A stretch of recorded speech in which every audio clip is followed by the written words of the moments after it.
Knees weak. Arms is heavy. We live? I'm about to F somebody sitch for some truck fit. That's what I'm gonna do. Tunchi. Big Tunchi. You know when I knew that He said it's not live yet. No, we don't got a wide. a wide? Yeah, you're good. Oh. You know when I realized the truck fit wasn't gonna work? I went to Do Tour and they gave away a truck fit shirt to like everyone there. And it was just like everywhere you looked, you just see like somebody's mom and dad just rocking truck fit. And I was like, even though most people would not have known about this, I was like, that to me is a bad sign for the future of this brand. It was at the I'm not gonna make it stores though. Like it was like Foot Locker, Can you grab and my like hoodie the from my one-off office? stores. Like That's literally what I was about to say. I feel like Truck Fit debuted at Hot Topic. I went to Macy's one day and they had it, and I was like, oh, hell no, this is even worse. yeah, Yeah, it This is was way worse. straight for 10-year-olds. You know what we could tell you? It's going to be pretty upsetting for you. I don't know if I'm ready. You narrowly avoided getting dissed. Yeah? We sat down with someone today and they told us that they almost annihilated you on wax. Damn. I Even dodged the worse. bullet? Even worse. yeah, it gets worse. It's a woman.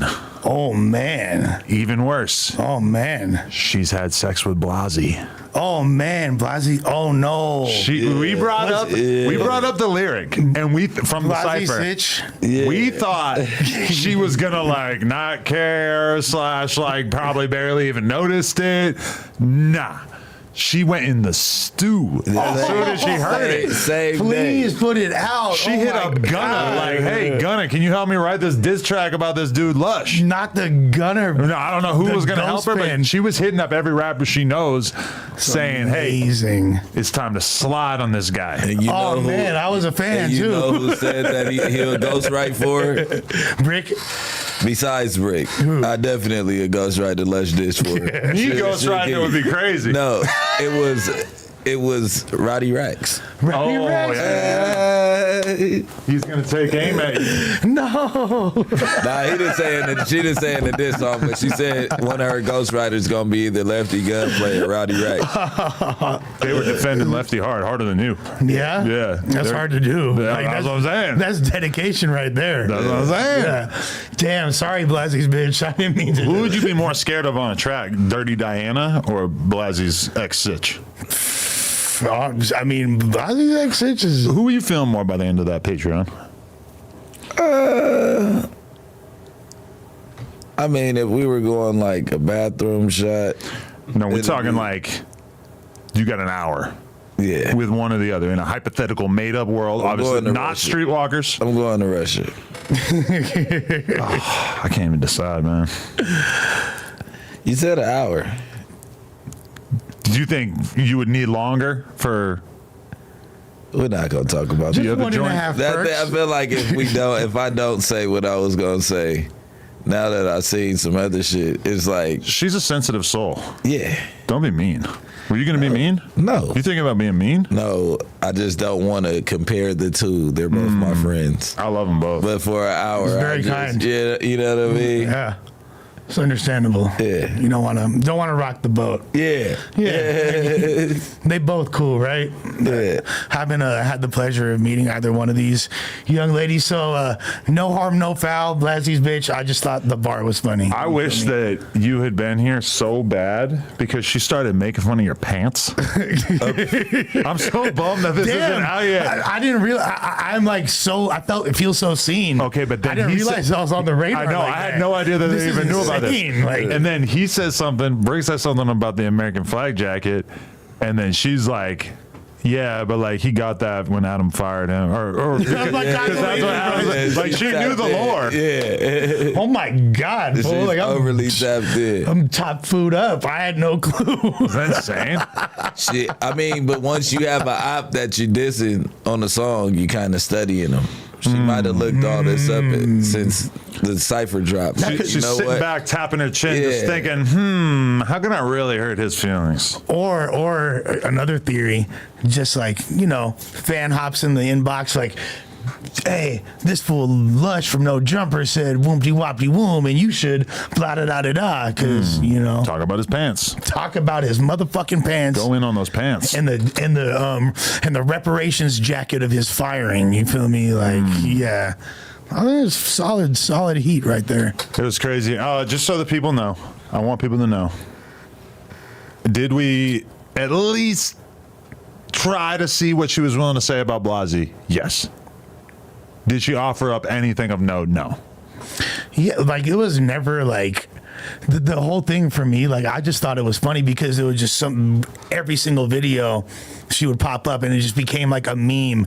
And my whole verse was based on No Jumper memes essentially. Oh, the Rico indictment. Oh, da, da, da, da. Like Yuri's a woman abuser. Yeah. Yuri's an actual stalker. Yeah. You know, these are all just hypothetical jokes that have been looming around the community for a while now. Right, and in some cases, harsh reality checks. Yeah. She got his low. He acting nice now. He acting nice. No, what I was saying was. Yeah. But she gonna give MacArthur bitch, Park you straight everywhere. up. Yeah, exactly. You everywhere. She everywhere. I thought it was a compliment. She seemed like surprised that you would even put that narrative on her, like that she's just everywhere. Because I've caught myself with it too. Like I've caught myself thinking like, this is the ultimate nightmare is that you date a girl and then all of a sudden she's in every music video. But in reality, it's like, at least what they're saying, they're not banging all the rappers. Right. Which, to be fair, they're in so many videos that I would assume it's got to be a very small percentage of the rappers, no matter what. I didn't say fucking dropping to my knees and gobbling every rapper like Blasey's bitch. You feel me? Like I literally said see me everywhere because there's nothing wrong with ubiquity. She's ever present. She's everywhere. She's outside. Yeah, omnipresent. You feel me? Come on. Like, yeah. That's a good word too. Ubiquity and omnipresent. Thank you guys. Yeah. You Very got nice. increases your craniums. Nah, definitely. Yeah, I don't know. It was nice getting to sit down with them though, because I'm such an Instagram lurker. Yeah. I'll meet a girl for 2 seconds and look at her story every day for the next year. Yeah. I'm sorry. This is where I'm at. This is where I'm at. So you've been a little stocky. You know a lot about their life via just I'm social ASAP media. stocky. Yeah. Yeah, I'd be lurking, you know? That's crazy. Because I get to fuck all the hot porn stars. The video girls and shit. I'm precluded from giving the old college try Like the and trying to regular shoot my bitches. shot with the non-sex workers. Is that like being in the NBA? You can't like, you feel me, like play in the NCAA anymore. You know what I mean? You can't play. But I don't know that an NBA player would necessarily like want to be lurking the NCAA players, even if. I mean, maybe.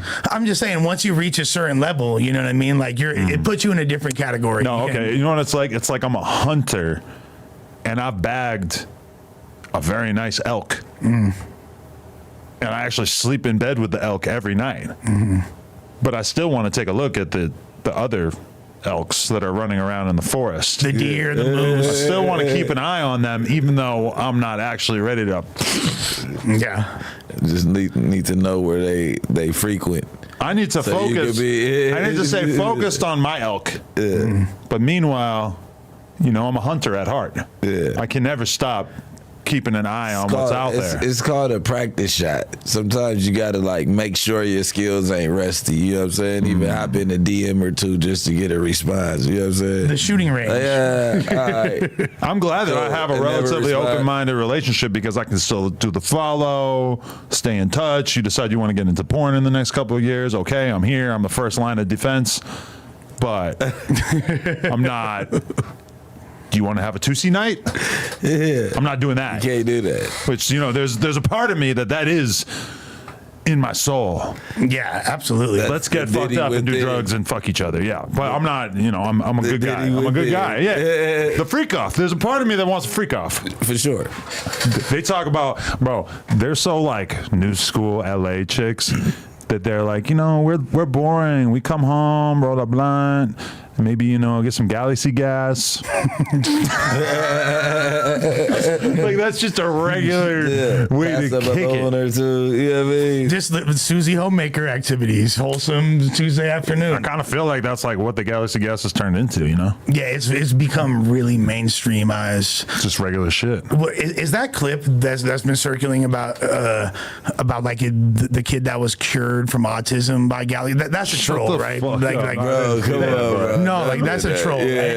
yeah. No, I swear to God, You that's can't like, believe that shit. No, I know. I believe that the same as I believe that Lil Nas is powering his car with the Galaxy Gas. Yeah, Well, that but- was crazy. No, it's not that I believe it, but like, are people actually like doing things like that, giving it to kids and all? Like, They I better totally not. believe. I was thinking that would be a really good troll, though, if you created like a fake advertisement for Galaxy Gas for kids. That popped into my head the other day. And I was like, oh, that could be so funny if you did a fake Photoshop like that. But I think I'm going to just not do it. Helium is the fast track to Galaxy Gas. Like helium at birthday parties when your voice gets all high, and you know what I mean. Like, Yeah, that's the same shit. that's the No, same it's shit. not. It's not the same. It's not shit. nitrous, It's but not, it's the gateway drug. It's normalizing the process, Bro. Like Pixie For Sticks sure, of that's cocaine. what everybody thinks they're doing. Like, oh, it's the same thing. That's what Right, like Lena yeah. thought until like 2 days ago. She thought that everybody was just doing helium, Yeah, nah. probably. But okay, so CoffeeZilla, Yeah, of course. the GOAT, really makes some of the best videos on YouTube. He made a video on his second channel that was like exploring the Galaxy Gas phenomenon. Mm-hmm. I was gonna not click on it because, to be fair, I look to him mostly for business advice and detailed probes into various scams and stuff. And exposés. I assume I know more about drugs than CoffeeZilla, no offense to him, but I did end up learning a lot from that video. For the record, he starts the video off playing a clip from my expose that I did about nitrous like 3-4 years ago. He starts it with that, and I'm thinking like, oh, okay, he's acknowledging my contribution to the culture, talking about this, and then boom, he goes right into the clip of me taking a whip it with Skrilla on the podcast. He's like, I don't know, maybe if he knows it's a bad drug and it's very dangerous, he shouldn't be doing it on camera in front of his, mostly young audience or whatever. I'm like, okay, that is a good point, but when in Rome, I'm sitting here with Skrilla, he wants to pass me the whip it, I gotta Pass try, me right? the balloon, fool. Pass me the balloon, fool. No, but to be fair, I never like when Skrilla sat down with me, I didn't realize that we were entering into the Galaxy Gas era. Right. Like, I thought that he was just a weird fuck who was getting way too loaded. Had you ever seen Galaxy Gas previous to that, or? Honestly, like, I've been around whippets since I was quite young. I'd always see people fucking with that. But in terms of Galaxy Gas, I didn't know about it. No, that's a new generation thing. Yeah, that was like the new wave. Oh, so it's a difference between Galaxy Gas and Whip It. Galaxy Gas is a brand name. I mean, like when we were like that did not exist when we were kids. None of those brands exist. No.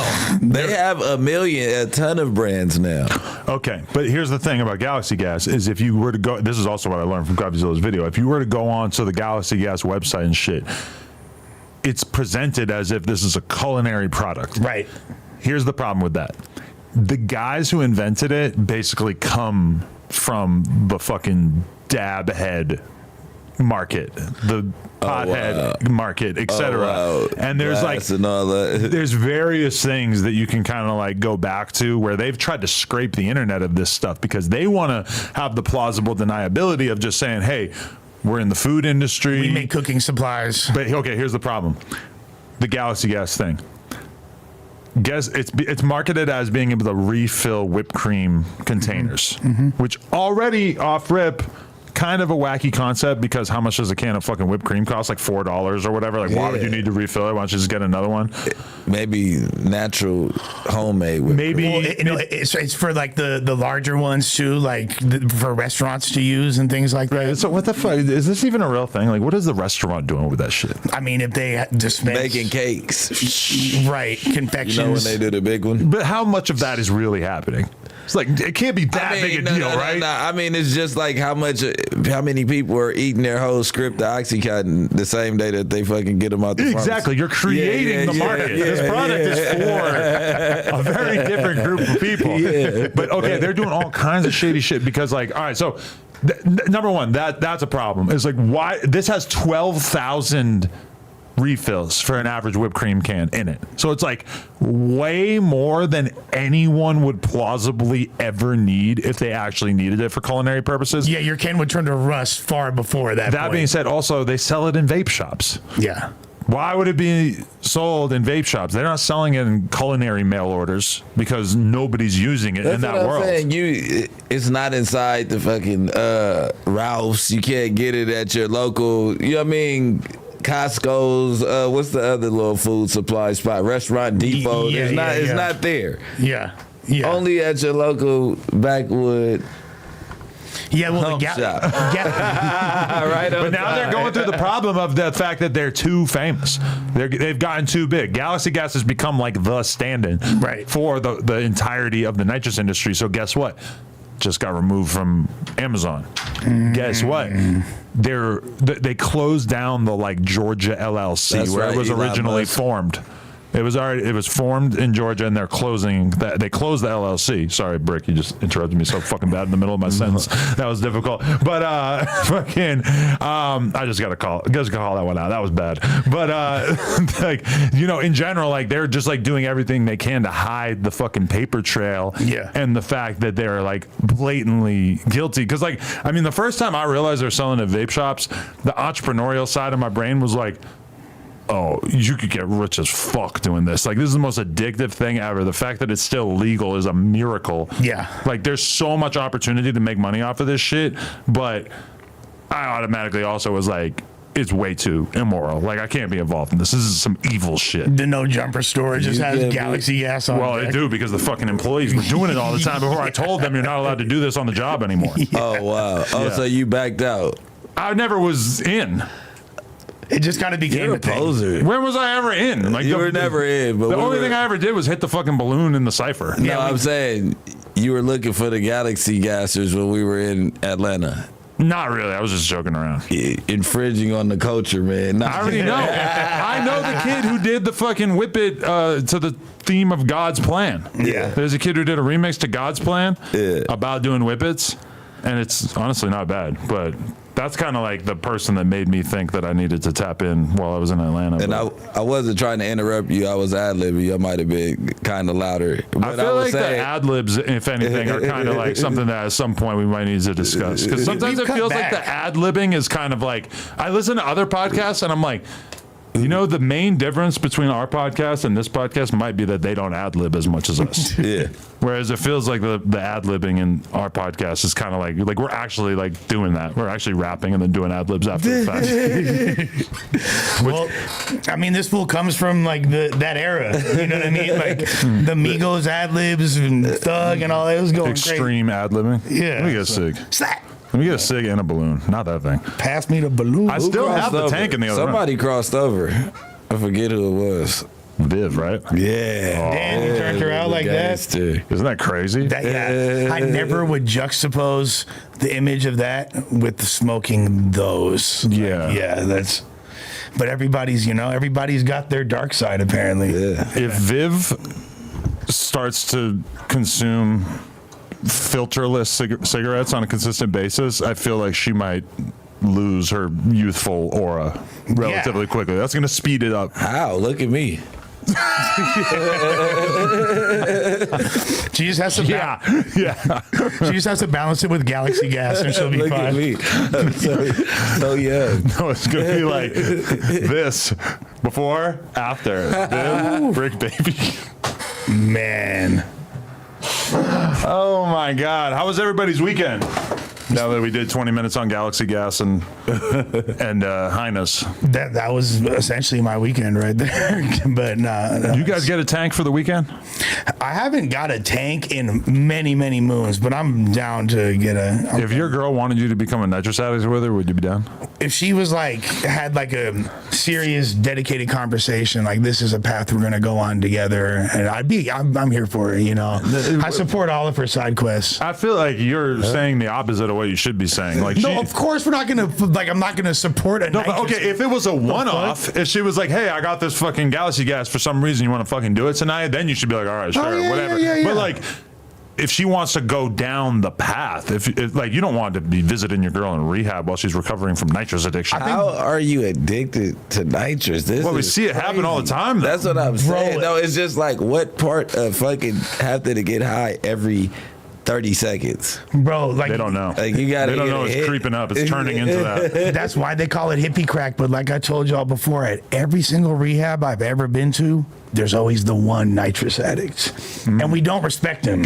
You feel me? Like he's like in the PC part of rehab. Yeah. You feel me? Like you're not a real addict. You just do fucking Nas. Now, Dr. Nas is different. The medical level Nas, I can see why somebody would be trying to get their hands on that shit. No, Not saying it's cool, But that's levels because Kanye had to get his own dentist in order to go down that path. that's what I'm saying. for sure. He got his own dentist in the house living with him. They got random tanks on the streets.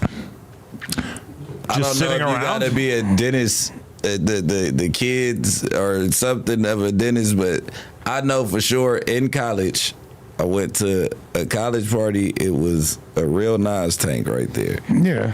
and there was a lot of white boys. I knew I was around a hardcore addict at that fucking party we went to because when we went to the back area, the dude pulled up with like a real deal, like big metal old tank tank. of nitrous. Yeah. Looked like it had been through some shit. Yeah, And I'm like, oh, like he must look at the fools who pull up with Galaxy gas like fucking losers because Posers. he's got his own tank that he's refilled 1,000 times. and Yeah. he's selling balloons probably at every function. He wasn't even selling them, at least in the environment that we were in, but for sure he could probably do that. You know how it's like such a role for, if you want to be like a cool dude in the LA scene, you just show up at parties with drugs. Yeah, and all of a sudden you're popular. That's Yeah, also for how you sure. get stripped, but that's Yeah. another story. But that's the thing about nitrous is not that Nitrous, expensive. I mean, can't steal air from anybody. You know what? Like, I think the next manifestation, logically, and I'm pretty sure they're already doing this, is the flavored.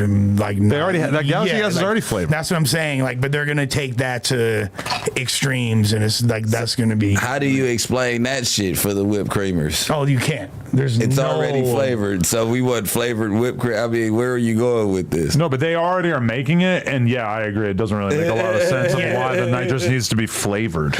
Nah, but that's for sure gonna be the thing is though, like the medical grade compared to the cooking grade is essentially activist to high tech. You know what I mean? Like there's levels to it. No, But that's like acting green. But do we Active think it's green, that for big sure. a difference? That's the question. Is like, is the dental shit like, Hell yeah. is it that much better? I mean, you've been You've to the never been dentist. gassed? yeah, I have, but I just haven't really ever thought about it that much. It for sure hits you significantly Wait. harder. You don't see all the kids that get gassed and they like cussing at their moms and shit because they're like another body. Like, But that's like when you come out of it. Yeah. You come off it and you're still fucking done. I know that's the play. But did you see the video of Kanye where he's got the fucking thing over his face and he's going like, Ryan Garcia, I'm off the nitrous. That shit was mind-blowing to me that Kanye actually put himself on his story doing that because now there's like all these videos about Kanye's nitrous addiction, but they don't really, like he doesn't like present it to the world that much. He's kind of kept it hidden away. Because he still go get high. I'm not Exactly, ready- yeah, he I'm loves not that ready shit, to talk yeah. about this shit. The nitrous helped me to understand why Kanye did the worst performance I've ever seen in my entire life at Rolling Loud with no microphone. His mind is just complete. No microphone. Like Yeah. it just stood out to me as like, how could you have been a famous musician for 20 years and you're performing with Ty Dolla $ign with no microphones? And then once I learned about the nitrous, I'm like, oh, okay, that kind of makes sense to me. Did you ever see the movie back in the day, Blue Velvet? It's like a obscure David Lynch movie. Did you ever hear the song Blue Snot? Unreleased. No, I haven't seen Blue Velvet. What? Blue Velvet. Dennis Hopper was a raging consumer / addict of nitrous In the movie? In the movie, yeah. Really? And this is like 1994. It's like a suburban decay type movie. You know what I mean? Really dope movie. Really weird, dope movie. But yeah, Dennis Hopper is just hitting the Nas relentlessly in that film. I think this could open up a big opportunity for a lot of rappers and podcasters because realistically, in the next couple of years, a lot of rappers and podcasters are going to be dead from doing so much nitrous. And, you know, supply and demand, that's going to create like less participants entering into few available spots. Yeah, for sure. It definitely, there's going to be a big gap in the market that needs to be It's filled. going to be like a recession. There's no rappers left because they're all dead from nitrous. How many people died from nitrous so far? Probably none, but The feels like first it's going to deaths show are up. coming soon. people's shit is just freezing over. I think the It's deaths just from freezing nitrous over. will be caused by like things like car accidents and just general negligence in society. Getting walking caught around. lacking. Yeah, getting caught lacking. Somebody gets killed, That's they're for not going to know that he died because he was so nitrous out. We know that has already happened 1,000%. we know probably. somebody's body 1,000. was shut down. Yeah. I know what you're Off of talking that about. shit. Like, so it's like it's probably like the underlying conditions what's gonna be the death. Like that is gonna activate something else in your body that's already fucked up to fuck up even more. Yeah, that too. You know what I mean? That too. The crazy thing about it is that it's like it's a hard way to kill yourself as opposed to like fentanyl where it's like you only need one good session and you're fucking done. That hot shot. Yeah. Yeah, but then like in comparison, like It's not fucking funny. Steve-O, I mean realistically, Steve-O was probably doing way more nitrous than like almost anybody we know, but he was doing those little ass tanks. Yeah. It's like cumbersome to get that many of them. Yeah. And in comparison now, they got these fucking supercharged massive tanks. It's Well, like, it's and got to be a lot easier to kill yourself. But now. that's Waco would have what. loved it. Yeah, for sure. And that's what fools were doing though. Like was getting caseloads those. Yeah, another you know? fucking Oh, I bullets. It remember. looked like a fucking gun range in the studio. I Yeah. came home and I don't know where's the first. Oh, Gunna. And I go there and it's like, shh. You just Yeah. walking through fucking. Yeah. Oh, yeah. I'm like, what is this shit on the ground? Like, nigga, then I see somebody just. I'm like, what's in there? Like wax weed or something? They're like, no, it's just knives. No, you got to give it to the gunner. He's a pioneer. Yeah, he was one of the first of this era. I see Of the what you're current age, especially since we think of Atlanta as being like one of the hotbeds of that shit. talking about. Yeah, He was out there. He was doing his thing. And now he's like healthy guy. I wonder which Probably don't fuck with it anymore. which like random time he came to LA and was like messing with some like Latina chick that got him turned out on it like originally. Like, That's possible. That definitely could be it. something like that. I don't know. But like I remember one time my homie, this is probably like 2017, 18, picked me up from the airport and he had like his entire backseat of his whip was just filled with like just empty cartridges. Shells. Yeah. I call them shells. Shell casings. But now that they have Galaxy gas, that shit seems so old school. Yeah, it's like pretty much- such a more That's efficient lame. way. You're Yeah. lame if you pull up with the shell catcher. Nobody They who's- had the little baby whipping thing. Nobody who's even slightly serious about it would do it because, okay, you know Duke? Yeah, Why yeah, of course, yeah. Oh yeah. Yeah. Is he good? Yeah. He's good? I mean, y'all fuck with him still? I haven't heard fuck about him in with- a minute. I mean, that's bro. Okay. I don't know. My bad. Let me get about it. I don't know what happened in the case, but as far as like he came home, I talked to him or whatever. I think he's on his own mission. A lot of people turn their back on him. So Lonely mission? Yeah, on a lonely mission. Got it. Okay. But I watched him, I've told the story a million times, but I watched him record a verse and he had a case of the Whippets and the little cartridge cracker thing, the tank, whatever. And he did like a whole fucking case in the course of recording a verse that probably took him like a half hour. And that to me was like so unbelievably mind blowing, but like nobody who's actually into the nitrous thing would ever pull up with that shit because it's so unbelievably inefficient in comparison. Yeah, at this point, there's no, you know what I mean? Before you had to really work for it. yeah, you used to have a runner that'll walk up those stairs with all those cases. I seen it. The tag along guys, they're just boxes. And if you're off the nitrous, the last thing you want to do is go walk down the street or get in your car to go get more. Well, and then You need a runner. And then, like, if you can't find any more nitrous, people don't understand this struggle. Back in the day, you'd have to go then get the computer cleaner or some other shit you want. Long live Aaron Carter. That was for sure some white boy shit, 100%. But just imagine somebody like you hitting your little and somebody like, let me hit that.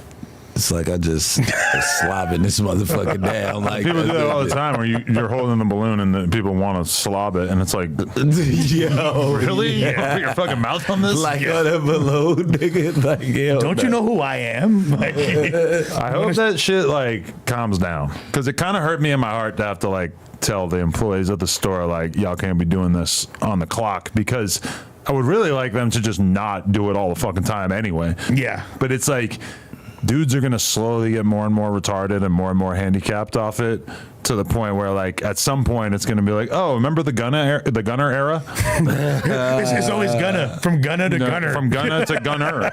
Yeah, I know, right? What is that? But like Gunner is somebody I'm a little worried about. Like, It'd be all right. He'll- I don't know if he's straight. still going as hard, but if he's doing it off the clock as much as he was doing it on the clock for a little while there, I'm concerned. This is like fucking reform. no, this is full datum coming. Yeah, like, this that's is what I'm like. full datum. Yeah, I can't You deny it. used to be going hard when you were a kid, man. You know, Not you'd off be those all right. drugs though. Me going hard, like all right, Way worse. Me going hard throughout my 20s was me drinking too much. And doing coke, maybe. I got into coke like right around when I left New York. So like 2009, I did coke like a couple times in New York, and then when I moved to LA, I was doing it for a while, but like 4 or 5 years.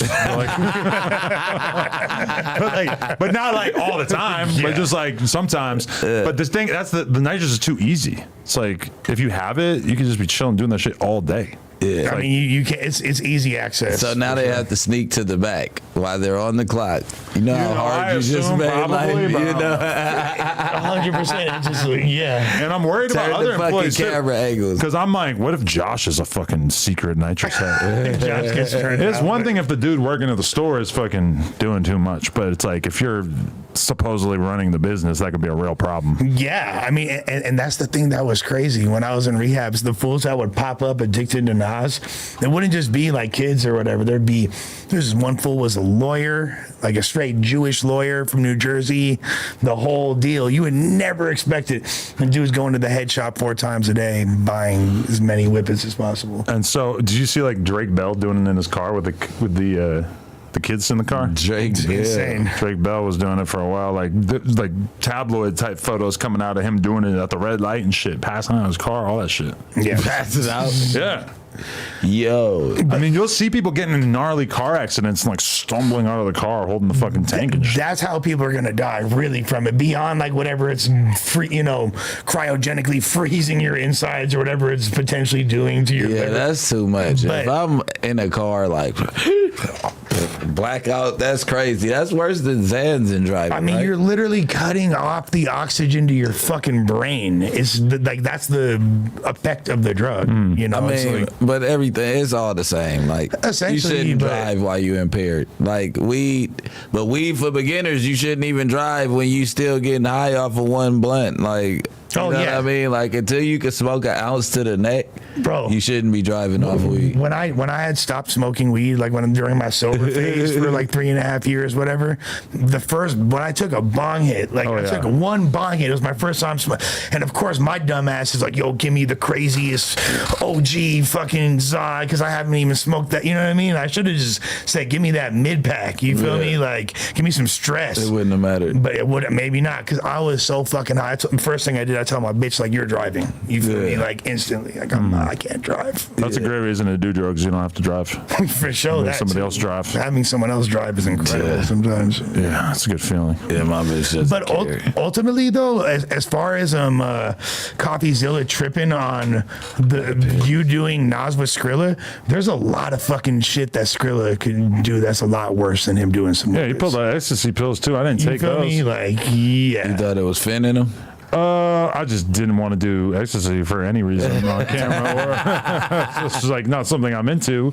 But yeah, definitely that. Although I will say Kensington Paradise, which apparently drops within the month, is the album I'm most excited for in all Yeah, of rap. that's the one he was previewing on the game the other day. Yeah. on Instagram. The upcoming Skrilla tape is potentially amazing. I No, hope yeah. this is- After the way that the Kwani/Skrilla beef seems like it's going, I'm glad that I chose the Skrilla side because it feels like now that Kwani is like perpetually just copping pleas and just sort of doing gay ass shit on a consistent basis, I'm like, okay. I'm glad that I kind of like recognized early on that Skrilla was the real one and that Kwani was the goofy. Am I bugging, or were they both at the same Sexy Red show, like on stage at the same time? Well, I heard somebody say that. I didn't see the actual evidence of it. I mean, I saw the Skrilla's footage of it, and I seen like, I don't know, that's not 100% confirmed, but if that's true, I will say that I respect their ability to be mature in that scenario. I mean, If you that's got to the do case. that for Big Sexy, right? Yeah. Yeah, I was about to say, weren't they in the arena though? They were, Yeah. but I'm assuming they're out there. I'm assuming they're in like PA somewhere, right? Like, Yeah. so Josh, Yeah, I mean- Josh is pissed about me accusing him of doing balloons. Yo, what the fuck, He bro? said, "You've done twice as many balloons as me in the last month." I'm gonna be real. I've probably done 2 balloons in the last month, maybe 3. That sounded like an admission of guilt from Josh, if I'm reading between the lines, because he said you've done twice as many as me. Hence, he's done balloons. I mean, he's definitely done a couple. He's done a couple. He had. You guys are both. If you refill a balloon, does it count? Yeah, of course. That Yeah. counts as extra. If you refill a beer, does that count? No, I've only had 1 beer. I just refilled it 18 But times. Josh might not be telling the truth. Oh, he's on the block on that thing. Yeah. But the only reason I even thought of that is because I do notice Josh has become a dab guy. He's rolling around with the dab rig. Yeah. That can sometimes be a sign that your mental health is not in a great place. You got to dab your way through the week. You know, like some people who do dabs, it's like, this is a way to just blitz my nervous system and just not have to deal with anything. Dab is like, if I take a decently sized dab, that shit feel like fentanyl. Oh, Like, I'm hell not yeah. gonna If I do That shit felt like it's killing you. yeah, fool. Like, Yo, I took my first 30 and took a dab for like the second time in the same night. Yeah. Sometimes I forget because I smoke spliffs. Sometimes I forget like how gnarly doing a dab is, and the level of silliness and highness that you get from the dab is so much more extreme. I was on my way to the hospital. Yeah. no, I feel like that. Dabbing a 30 for the first time. Bro, I'm throwing up all that Subway. I'm ordering food. And I just like puke again. Then I'm just like laying in the car. Like it was the worst. Bro. That's It was super the worst. intense. Yeah, the dab had me sweating. Like I felt like I was gonna pass out. I was cool until that. Like when I hit the dab and that sweat, like I was like, oh man, it's over. You know how uppers give you like an increased ability just to consume other substances, like when you're Or food. or just I mean, No, not uppers. The other end. yeah, no, like if you're on uppers, you're gonna want to like smoke as much as possible, smoke Oh, yeah. cigarettes, drink whatever. You feel me? And I was on some Adderall, and we were just drinking hella Hennessy. So of course I think I'm fucking Superman, drinking as much heme as possible. And then I hit the dab way more aggressively than I thought, and that shit fucking ruined my entire life, bro. And see, Like, that's why I would be scared to be fucked up off of Xan or something and be around nitrous. Because I feel like I could do like serious, lifelong, permanent damage to my body if I was like that laid back and had access to something like that. That could be bad, for sure. this combo has made me hella want to hit the Galaxy Gas right now. Honestly, Like, I got it right in the other room, but I don't have any balloons. And I've had it for like 2 months, and I've yet to even sample it. it sounds amazing. Yeah, I got to stay away. I probably honestly don't even know how to use it.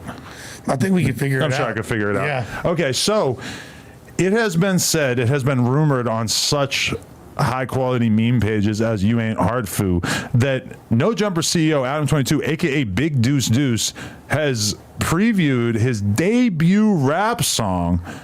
This allegedly was filmed after the recording of last week's episode. Let's tune in. I'm with the Playboys and I ain't you hats. Ride around the city and I'm geeking off this blue mat. On the boat with my bitch, about to have some group sex. Tired of that loud weed, I'm about to buy some roof next. Other side drinking green, me and Sam take Cardi sips. I'm way too grown to be partying with party crips.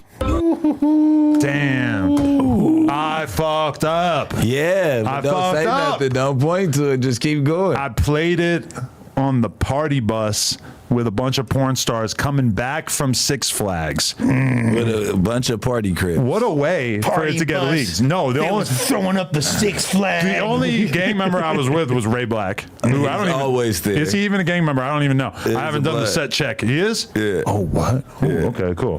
But it was leaked by somebody who's like totally outside of hip hop. They just thought, oh, it was a good song. They put it on their fucking story. All of a sudden, the Reddit finds out about it. All of a sudden, You Ain't Hard posting about it. So it's kind of a weird feeling because I was like thinking that the whole song was going to get exposed when the video came out. But then also at the same time, it's like, are we really going to shoot the whole fucking video and nobody's going to be able to like hear it or like figure it out? Like in my mind, everything should debut with the video But I'm also realizing that like if you want to play your songs at all, or if you even want to shoot the video, it's gonna be tough to keep that shit under wraps. I mean, teasers are teasers, and shit like that gets people excited. If you're Playboy Cardi fans, so they see like a clip of like a song of his playing in the background, they get so juiced and start like reposting it on YouTube. You know what I mean? Well, Like, I've this just is never like been the in that whole- position before because I'm so new to the rapping world. Well, you got to start taking phones before you get on the party bus. Take notes. Can I admit that I kind of wanted somebody to leak it? I'm glad they didn't leak the whole thing. I thought you leaked it yourself, low key. I wasn't gonna lie. Nah, never that. But I might have, when it got on Reddit, I might have sent the Reddit link around to a couple people like, hey, you see this? Check Check What's funny to me is how much people are like focusing on certain parts of the clip, but they're not focusing on other things. You know what I mean? I Like, thought you were about to say that because you also messed up again. Yeah. What? We'll talk about it off camera because nobody's pointing to it, so I don't want to. yeah. I know exactly what. What, who the song's with? Nah. They figured that out, I think. Look, you Yeah. have to be a fucking idiot to not figure it out, to be honest. I say multiple things in the I song. haven't even seen a single person reference it to Really? Yeah, at all. Yeah. And that's what we were both talking about. Yeah. Wait, somebody said they want to hear it again. Shit, all right. You ain't got to ask me twice. I'm with the Playboys and I ain't you hats. Ride around the city and I'm geeking off this blue mat. On the boat with my bitch, about to have some group sex. Tired of that loud weed, I'm about to buy some booth next. On the other side, drinking green, me and Seth take party sips. I'm way too grown to be partying with party crips. Now, a lot of people have been getting on my head saying, ooh, you talking shit. You calling people party crips. That's definitely aimed at so-and-so. Listen, Big 22 does not gangbang.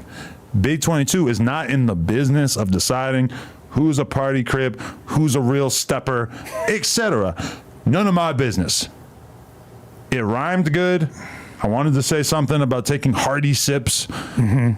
By no means is that lyric pointed at anybody. And I actually am pretty proud of myself that when you listen to the full song, then I'm not dissing anybody. And if I am, it's so beneath the radar that nobody could ever be like, oh, that lyric is about this. Yeah, totally. It's not a diss song. Realistically, Big Sad probably wouldn't have wanted me to get on a song with him and then just take aim at all these people that he doesn't have beef with, right? I don't think he really was tripping. Yeah, he didn't seem like he was tripping, to be honest, but I wouldn't want to even put him in that position, you know? Yeah. I already felt like I was taking a major leap by mentioning his ass on the song. Well, yeah, and it turned out fine. Honestly, the best part of the song is the part where I mentioned him. Yeah. The lyrics are just mean, ding, bang, ding, bang, ding, bang. I feel like he's ready to take at the world. Everybody's had their say on his current situation. I think whoever you dissed probably dissed him already due to his allegations, so it's ready. It's possible. It's possible. Also, like I feel like you said, the bar, you're not really dissing. You were just saying, hey, when me and Sad hang out, we tend to take hearty sips because you're too old to be partying with party crips. And tell me if I'm wrong, like, but I feel like all of the Crips don't fuck with party crips. Correct. This is like a generally The only question is who is a party crip. But at the same time, all of the Crips like to party. All the Crips don't fuck with custers, but who are the custers? Exactly. Custer is like a secret world. Party Crip's a secret world. You don't know you're the party crip till you're partying and cripping. Oh, that's a good point. Yeah. You think that what you're doing is not party cripping. You think you're a crip that likes to party. But then when you notice that you like to party more than you like to crip, it starts to be a problem. It reminds me of there's a poker analogy, which is that if you sit down at the poker table and you can't figure out who the fish is, you're the fish. If you sit down at the crip table and you can't figure out who the party crip is, chances are you're the party crip. For sure. And they always, like, if you notice, like, the custer word and the party crip word is always thrown in the air and never Nobody claims it. Nobody puts an ad on it like Whoopty Whoop's a party crib. Yeah. Like, man, I don't be fucking with party cribs. Oh, you said Whoopty Whoop? I'm just saying I don't fuck with party It's a cribs. very strong word. You know what I mean? Like, they never admit that the person is a party crib. And you know notice what I'm that saying? like specific hoods will have their own terms for it too. Like Grape Street will call fools green grapes. So he's a green grape. Yeah, green grape. Wow, that's funny. Yeah, like listen to a Hella green Green. grape essentially means that you don't be in the project. You ain't put in work like that. No, it ain't. I'm gonna be That don't real. mean Green grapes are better than purple grapes. Not gangbanging wise, but food wise. that. Damn, they gonna be on you, Adam. Nah. Do you not agree with me? I'll go green over purple. Nah. Green are more citrusy. I fuck with purple grapes, so I ain't gonna Yeah, lie. you're right. It depends on where you get them from. If it's the purple seeded grapes, then yeah. If not, green grapes. Yeah. It's a very commonly held belief, I guess, in gangs that there are certain levels. The fools that really put it down and the fools that just kind of. I would like to change my statement. Actually, I'm so against green that I don't even think I could eat a green grape anymore. I can only eat purple grapes now. Yeah. That's my commitment to the anti-green movement. No green. So are you like anti-slime too? What, like Ooh, Nickelodeon? That's a tough one, nah. Not like slat. Oh no, I'm pro that. That's cool. Yeah, It's green. because You gotta make your decision. But you want to know what happens now is that people message me when you see a clip of a rapper drinking green in the studio. People will send it to me and be like, "Ooh, you got to go in on him." Bro, there should be like a green lean He's telling on me. exposed, fucking green sippers exposed. Honestly, I'm trying to pour IG. something up. I don't really take my rapping that serious. Like just because I hate on something in the song. Like for sure, I could be Still with some try party to see- crips. you It's all good. Try to see I don't what give a the hype fuck. about. Yeah, I'll party with some party crips, sure. Party crips sound like fun, Nobody honestly. would expect me to want to be around party crips, right? Like that for a white boy, you don't really want like you might want to party, but you don't want to party with the party crips. Well, maybe it's safer to party with the party crips. You may have been already partying with party crips and don't know. It has been alleged. Oh, That's what However, I'm saying. this is an interesting twist of events here. I wash my hands of it. There's only a couple crips I claim. Yeah, Him, Crip Mac, and probably some other ones. yeah. However, I'm quite confident that he is not a party crip, and Crip Mac is definitely not a party crip.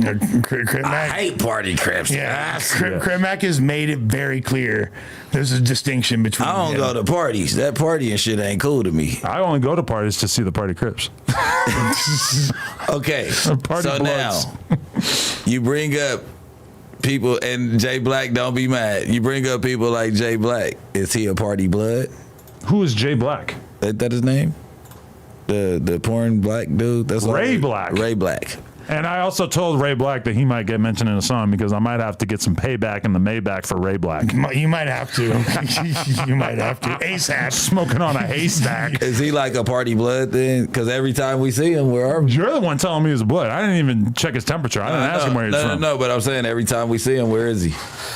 Listen, this is the thing. You spend most of your time partying and not sliding. That's a good development. That's good. Like That's great. I'd way rather hang out with a crip who parties, maybe keeps the thing on him just in case. No, Ray Black's my boy. But I have no interest in hanging out with a bunch of fucking sliders. I'm like, just you saying, know, who's the party bloods? We never hear about them. I could probably put together a short list for you. I've heard things. However, again, I don't want to be the deciding factor. But shout out to Ray Black, good man. That's Yeah, interesting. Ray Black, my boy. No, that's he really interesting. from where he from. That's my boy. Do you think it's because like there's so many more Crips than Bloods in LA? Like Crips outnumber Bloods by so much. That's why. Oh, there's party bloods too. A nigga ain't trying to hear that. They probably call them niggas party crips. Yeah. They probably, that's they diss to them like, you Yeah. a party crib, blood. You a party crab. Yeah. Party crab. I should have said that. No? Yeah. Great idea. Don't I'm do sure it. they would have Don't loved do it, that. Adam. We do a remix of the Not a Regular. Yeah. But I probably should. Oh, but I could rap about just like eating seafood. I'm not a regular cracker. Oh yeah, I'm not a regular wood. Oh, yeah. You do that one, and I do the cracker one. Yeah. Boom. Ooh. That could be good. That's not a bad idea. Anyway, before I got lost in the bars, I had to explain to my girl too, because she told me this morning, that opening bar is kind of weak. Well, look. The opening bar, for the record, is I'm with the Playboys and I ain't Hugh Hef. Well, she doesn't. She had know. no idea. I had to tell her. Here's the thing. She's thinking that I'm trolling her. She's like, it doesn't really sound like a gang. Like, I get it. Yeah, it's like it's kind of a different style gang name. It doesn't really sound like a lot of the other ones you've heard, but she thought I was just saying it for no reason. I'm like, wow, that would seem super cringe if I was saying that for no reason. Oh, she like, but even after like you explained the context, she still thought it was. No, once I explained, she's like, okay, you're I Nas. I get it now. Yeah, you're You went Nas. from Nas to Nas. That's when you turn Taylor Swift on. Like, here you go, babe. Don't mind my shit. You know what I'm saying? But here's the thing, though, like literally, like good rapping, aka having punchlines, are essentially dad jokes, and I think You guys said that in the group chat earlier, and Yeah. I'm going to tell her that. Yeah, that's because that's really the best way to explain it. Plays on words and all that. It's really like corny, hokey dad humor. If you So if she was gonna listen to rap, what is she listening to? Oh, I don't think she would. I don't think I don't think she would ever be like, oh, I'm in the mood for some rap. But if she did, it probably would be like G Unit or like something from the early 2000s. That's what she's made clear. Like her era where she was really paying attention to rap pretty much like ended with the game. She was a game stan. She had a G Not shirt. Wow. Yeah. Oh, wow. she was committed. Ghost G-Unite Unit. is committed. Ghost Unit. She was like a 15-year-old Armenian girl living vicariously through the game. Yeah. They go to G-Unit Crips, call the cops. That was a whole thing. Like the Middle Eastern community deeply embraced the game in LA. They did. I didn't even know that. For sure. That's good to know. For sure. Jay Worthy. Shouts to Jay Worthy. Jay Worthy, wasn't he with him? Yeah, Jay Worthy. Yeah, Jay Worthy. Jay He Worthy. was a G Not soldier. I know he's pushing with game for sure. But, Yeah. G Not was a great time to be alive. Even though I couldn't get behind it at all, I was too much of a G Unit fan. the DVDs, the game DVD, the GU Not DVDs, when it's like and they're interviewing the one fool that was I guess locked up with Tony Yayo, and he's all Marvin Bernard was scared to come out in the yard. Let me fire up our first actual topic here. This is a video that came out today. Found this very entertaining, especially since maybe before we should even get into this, maybe we should talk about Bricc copping please to King in the vlog. How you feel about that narrative? I saw some comments saying that. I was like, ooh, that's a good narrative. Crazy. That's a good one. I like that. That's funny. Listen, me copping please to King is crazy. That shit is crazy. Like, we already had got past whatever the fuck was said online. I was playing. I said, oh, look, nephew want to jump me. I was laughing at cuz. Like, I look at him as a little ass kid. Like, who could beef with an 18, 19-year-old nigga and be serious? Like, that's why even when he said what he said, I said, nigga, I'll let your daddy, nigga, shut up. It was a joke. Like, shut up, nigga. You get what I'm saying? Like, who's beefing with a kid? Dude, Bro, let me find out you got marked out by King, dog. I for sure did. If you were King's first body, crazy. It wouldn't have been easy. Oh, okay. I was doubled down. Yeah, you're right. Damn. Was there like I would have told my security, get him! I didn't watch that. Get King! Yeah. I mean, my security was going to get King. If that was the case, I think I had a security close by. Damn, bro. Super close. That would have been the worst incident. Nah, but it wasn't even like that. When I seen him, it wasn't even that. If it was on that, when I pulled up over there, I would have got straight to it. Yeah. Like, nigga, I'm not about to walk around and play around and then walk up on you. Like, that's Lil King. We had his dad establishment. That's Lil Bro. When I saw him, since he was a baby, like a little ass baby. I had no idea that there was even anything. I had totally forgot that you guys went back and forth It online a wasn't little nothing bit. then, but yeah, it was. Oh yeah, you forgot that There was anything. transpired. Yeah. And I was making a joke on the vlog, like, look at nephew and he want to jump me type shit. Right. You know what I'm saying? Right. Like, They it's gonna like say whatever. because bro's like the biggest Jeff fan of all time, right? Like he's like Besides that, yeah, because he grew up. Jeff was in that studio. He rented the studio from T.I. for years, so Yeah. he grew up right there. But besides all that, if you pay attention to the verbiage in there, it was me like, we family, right? Like, nigga, it ain't me copping please. It's me, like, nigga. It's just how I talk. You get what I'm saying? Like, he like, yeah, we family. Like, nigga, that's me. Like, nigga. so in your eyes you're kind of like the end of the day. almost reminding / like I don't want to say checking. I was saying it for the camera. This is all shit we already discussed it and got to the bottom of. Yeah. I just was doing it because we was vlogging. Yeah. There was no smoke. Anyway, okay, so today we have the release of this footage. T.I. and Boosie scold their sons, King and 2D Raw, for having guns out while filming their music video. This shit is fake. You think? Y'all got so much ass. Oh, let's review it. That's a good narrative. What is it about the guns, man? It's not illegal to have guns. Well, in the manner in which you portraying in the lifestyle, this shit don't look legitimate, sir. Because I'm not supporting the whole. I'm not. Can't do it. I'm not. What kind of parent don't support their kids and they'll goddamn slide, nigga, and popping it? And then got a gun in your book there. So motherfucker 12 pull up and they say, hey, who do you belong to? Who raised their hand? Somebody got to raise their hand. I've been seeing him around too there a lot. You gonna raise your own hand? I've been seeing him around too. Well, when you got drugs, it ain't. Oh, look at the camera crew. What the fuck? When y'all got drugs around those legal guns, they call it's not possession of a firearm and commission of I a thought the crime. stipulations That is of a felony. Tip's conviction were over already. Does What's anyone going know on? Boosie's case, man. Yeah, okay, Boosie got there's- the case. it's He from making Boosie, Boosie look there- good. yeah, there Oh, it is. but they have That's the it, camera yeah. crew, so this is for a reality show. It's for a reality show. That's what I said. This shit is fake. I want to know when this was filmed, though. Was this filmed before T.I. and Boosie were beefing, or is this No, current? this is like probably yesterday or the day before. You think? Because they're saying that this is like old footage. And this is before they T.I. just won that substantial. Who's saying this old footage? Like when it got posted, like originally I was seeing like, okay, this doesn't mention that it's old. When I first saw it, I was seeing shit that was making it seem like it was old. And that, I don't know, for some reason, this sweater, I just feel like I've seen Boosie wear this a while ago. Yeah. And also like T.I. and Boosie, we haven't seen them on camera together since they had their issues, right? Oh, see, I don't know what's been going on. They had a whole little, I know they had something, but I thought they got over that. they did, but I don't think they've been We haven't together seen them on since camera. then. Oh, okay. But then it's like, who the fuck asks somebody why a camera is out? You got a gun in your book bag? Yeah. Like, nigga, this shit fake. Like, nigga, you from the streets. You know not to ask me no shit like that. You know I got a gun in my book bag. That's why you here. It's just got to be crazy to have. Like, what? It's got to be crazy to have the two dads show up. Let's pretend for a second this is real. And these are two dads who have extensive criminal histories that have been charged, beaten shit. They're both lucky to be out on the streets, realistically, given they've both been involved in situations that could have had them locked up for long ass periods of time. I would take them seriously when they come and tell me what to do. But then at the same time, it's like, you know, if you're T.I. and Boosie, you also know these guys having guns out in the video is potentially like important for the furtherment of their rap careers, right?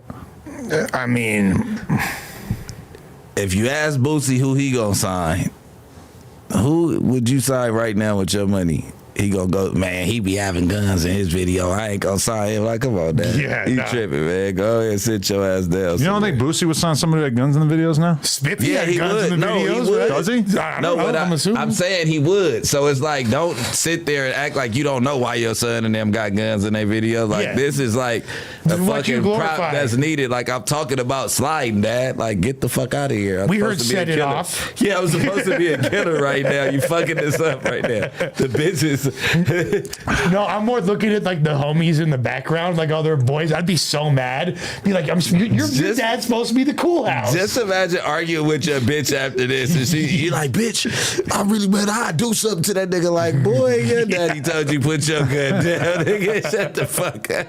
You can't even have it in the video. Yeah, nigga, do your dad know you about to go shoot him? That's just a 19 caliber airsoft, fool. And Boosie with the most disingenuous sweater of all time. Like, must look so contrived. Like Mr. Rogers telling the kids to put the guns away. Fuck out of here. But bro. you know what I would be thinking if I was King or 2D Raw? I'd be thinking like, Dad, you did your super gangster period in your career. You did the guns out in the video part of your career. Let me do that part of my career. Yeah. You know, let me get lit, Dad. So, I mean, I can understand it would be kind of upsetting. Yeah, it'd be like I said, if I was his friends, I'd be super mad. Like you sold me a dream, you know. Like you said, your dad was cool, and I came over here for this video shoot, and now we can't even Yeah, I also feel like Guns in the Video doesn't hit quite as hard as it used to, although it probably will still get you like a nice like 30% view boost. Yeah, I think. Or shit, if you ain't cracking it, it had your ass out of algorithm. Too many guns in the video. Is that a thing Fuck now? that. Yeah, I don't think you can have guns like that in your video. You have to have the little disclaimer at the beginning, all weapons. But they do like gun content, but I don't think like. It's hard to get that shit monetized as well. Yeah. Like the actual like. Oh yeah. I make videos about how to use guns and shit. Yeah. A lot of that shit is shut down monetarily, same exact way. Yeah. But I always check on YouTube videos when there's like excessive amounts of ass, when there's like huge amounts of guns and shit. I'll look to see if it's age restricted, and usually it isn't. Yeah. But definitely sometimes that shit It does. depends on how much ass. It's like an ass meter. Yeah. Like it can't be like a straight thong where the ass is eating the thong up to where you can't see the strip. You gotta at least see the lining, right? Because now I'll see in videos like they'll blur the chick's ass crack. Yeah. You know? Yeah. Because there's definitely been times over the years where I'm watching a video and it's like straight up, like you could see the pussy. And I'm like, what the fuck is that? Like, how is that allowed on here? You gotta put in the disclaimer when the girls are coming like full bottom bathing suits. Yeah. Because if you got ass, it don't matter. Yeah. No, It's- totally. That's what girls don't understand. Like, you don't even need the thong. You can just have that motherfucker busting out the regular drawers and it look crazy. Like, Yeah, I think that ultimately, YouTube is going to just continue to probably get more and more stringent when it comes to things like that. So take a leak. just get used to blurred booty holes. No, totally. What you got? What's going on? Well, he's taking his little leak. What you got going on, Lush? What's happening in your life? Man, so I'm like the soberest I've been in a long time. Not by choice, but Right. but because like I got food poisoning last week, so I kind of had to do a little involuntary cleanse. What are you normally on? Well, I really don't even know. I'll like take like like Adderalls and things Oh, okay. to get going, and then like the Zans like kind of Every day. the Zans is kind of like a to go to sleep thing. Man, I wish I could do that. Yeah. Jesus Christ, I wish I didn't have anything to do in the morning. I could just put myself to sleep. Well, that's kind of like how the Adderall thing started, but then I realized like, yeah, this is like way too many drugs, and I'm like too old to be playing like rolling the dice with my heart on a daily basis. What's the like level of drugs that you would like to get to? I mean, like, ideally, not on anything, but just like smoking weed and drinking occasionally. And if I feel like partying, I party, but I don't want to be like a slave to any substance. Right. Do you feel like you have the ability to get to that point, or do you feel like the Addies and the Zans still got a hold on you?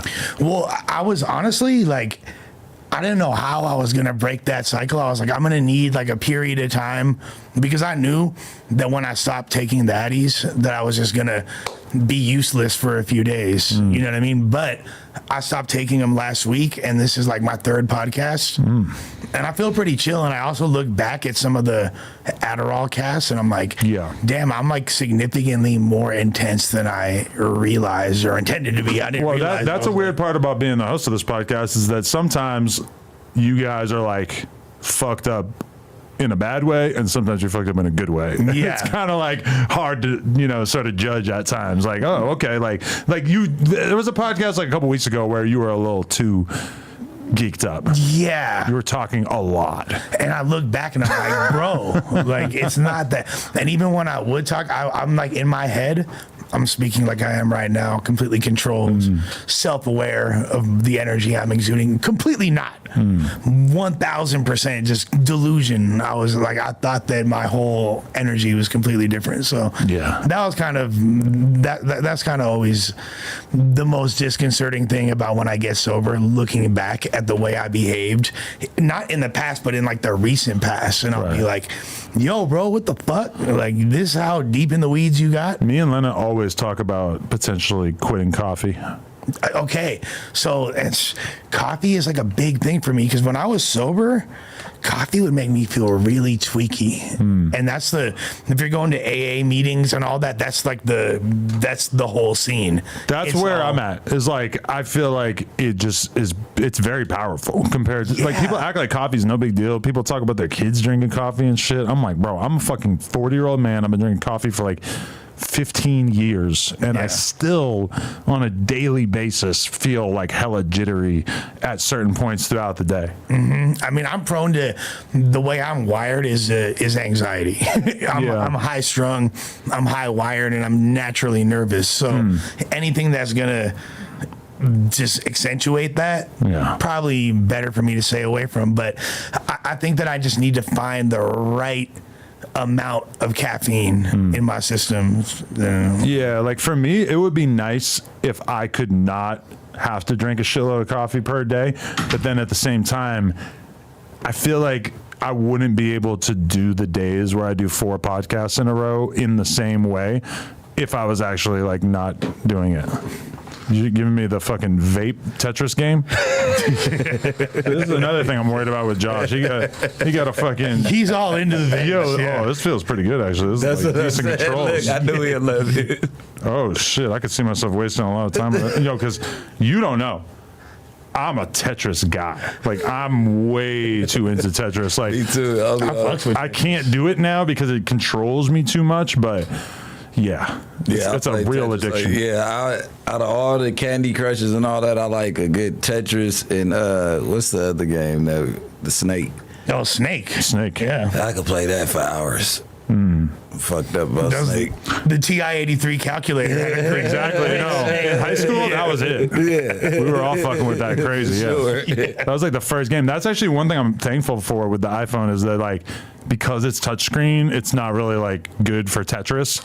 Like they have Tetris, but I'm not. Yeah, but you I need gotta the have a buttons, button. Yeah, you gotta have a little button. So I don't think I could actually like do the Tetris thing the same way now. Because you could just tap it. It's too easy. Yeah. You could just drag that motherfucker to whatever you want. Like, if you fuck up and hit a button too many times while you're trying to place that motherfucker the right way in Tetris, it's over All with. that. The level of precision that I want to have Tetris-wise, I can't play on the touchscreen. I got to have like, the real controller. You know? What's your Tetris strategy? Do you build up to get those big 4 lines? Oh, Or yeah. do you, But I'm pretty damn good at the T-spins. Okay. Which I won't even get into I explaining know all this. But, when you go like this, I know. but like you have to be playing like the modern Tetris versions to really even have the incentive to do the T-spins because they get you more points. Like it's better to do a T-spin than to get a Tetris, but it takes less blocks. Okay, So if you can get that pattern going really quick, then it's like a good spot to be in. Because that wasn't the way it was on the original NES. No, console. there's no reason to do it. Same thing with that. There's no reason to do a That T-spin. vape fucked the whole show up. Yeah. Turned into fucking Tetris. Bro, I seen a bitch that got a cell phone on her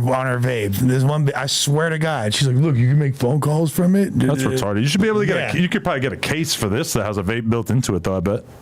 Just imagine fucking sucking your phone all day. Oh man, yeah. That's the problem. Yo, my kid's starting to like really play with the kendama and like try to figure out what's going on with it. And she copies me. She takes the ball and goes like she's gonna lick because I lick the hole. Pause. But on the kendama, it makes the ball like stickier. It's better for some tricks. Yeah. And it like fucks me up in the head when I see my kid grab the kendama and go like that and then look at me. Yeah. She's doing the same thing I'm doing. And I'm like, what the fuck, bro? Yeah.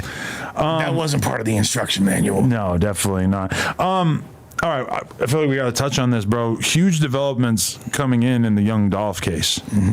It turns out all these motherfuckers telling on each other. Damn. And in particular, they're telling on Big Juke, a.k.a. Gotti's brother, who lost his life a couple months back. And they're saying that he put $100,000 in the streets to get Dolph knocked the game off. plan? Because I'm just like everybody. I think this was the game plan. When Juke got annihilated, when he got killed, I think that everybody struck each other kites like, look, bro, I'ma tell. They know you shot.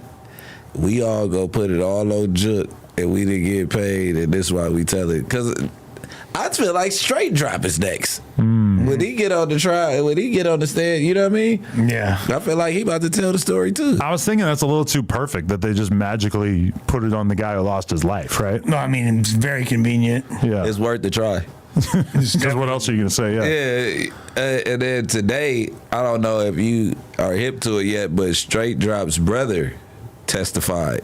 Okay. I don't know if you caught that, but Not yet. he was testifying and he was saying that he was the one that came and bought the $300, and he was Straight Drop is using his cell phone to communicate with the Cornelius guy, and the point of me bringing it up is this is why taking a deal while everybody is on their way to trial is a bit risky, is because the shit that he pled guilty to was accessory after the fact to a murder, right? Well, So he knew that was his only chance of getting a good deal, though. So listen though, right? So now you accessory after the fact. So you said you're guilty to aiding me after a murder, and I'm still going to trial fighting my murder. So how the fuck do I have a win? That's why people were mad at Gunna. Yeah. Essentially because he didn't really tell, but like he copped out and admitted guilt. You know what I mean? Like, well, I mean, and he did like make a statement that does corroborate the prosecution's. But he told on his brother today though. Right. And so the $300 thing is crazy too. So like, bro, essentially, I could be mistaken, but it says that he got $800 total. So how you gonna give someone $800 and be like, I owe you $99,200? Right. That make sense, fool. In a like, perfect world, you got to be a known stepper and just give me my money up front, because I don't even want to see you after it's done. Yeah. Just give me my money and get on. You got to have a relationship with that dude where you know what he do and he ain't finna play with your money. Or like that half shit, I've never heard of somebody else. Not saying that, I've been around people who've took A money. deposit would make sense. No, but even that half That's how and half shows shit, work. it never works. I've never seen somebody get their other half. You never get the back end on about it. Never heard of it. Really? Never. Is it just because anybody who would actually put money into the streets to get somebody killed is just going to be a slippery, slimy type of dude? It's like, how the fuck do you meet up with the dude you did the hit for after you did this hot ass crime? Like, how? Explain to me where y'all gonna meet after that. Y'all gonna have You three people away. Yeah, you get what I'm saying? Away. And then you got the dude that's paying, like, oh, I don't want to go there. That's his excuse. It's hot. It's hot. It is super hot. It is, it is hot. It's on fire right now. I can't meet you, bro. Like, it's already bitch, hot. it's on fire because I'm the one that lit the flame. Come bring me my money, bitch. With that being said, you know, knowing that you're probably not going to get your back end, it would be advisable to get as much up front as possible. Exactly. So getting 300 and then an additional 500, you still 99,200 short. But these dudes are not like expecting one singular individual to go smoke somebody, right? They're like basically putting the money in the air and kind of making it known, like, hey, I got this amount of money for whoever does it, right? Correct. Yeah. That's the way you do it in the hood. Then you just like, who told you that? Yeah.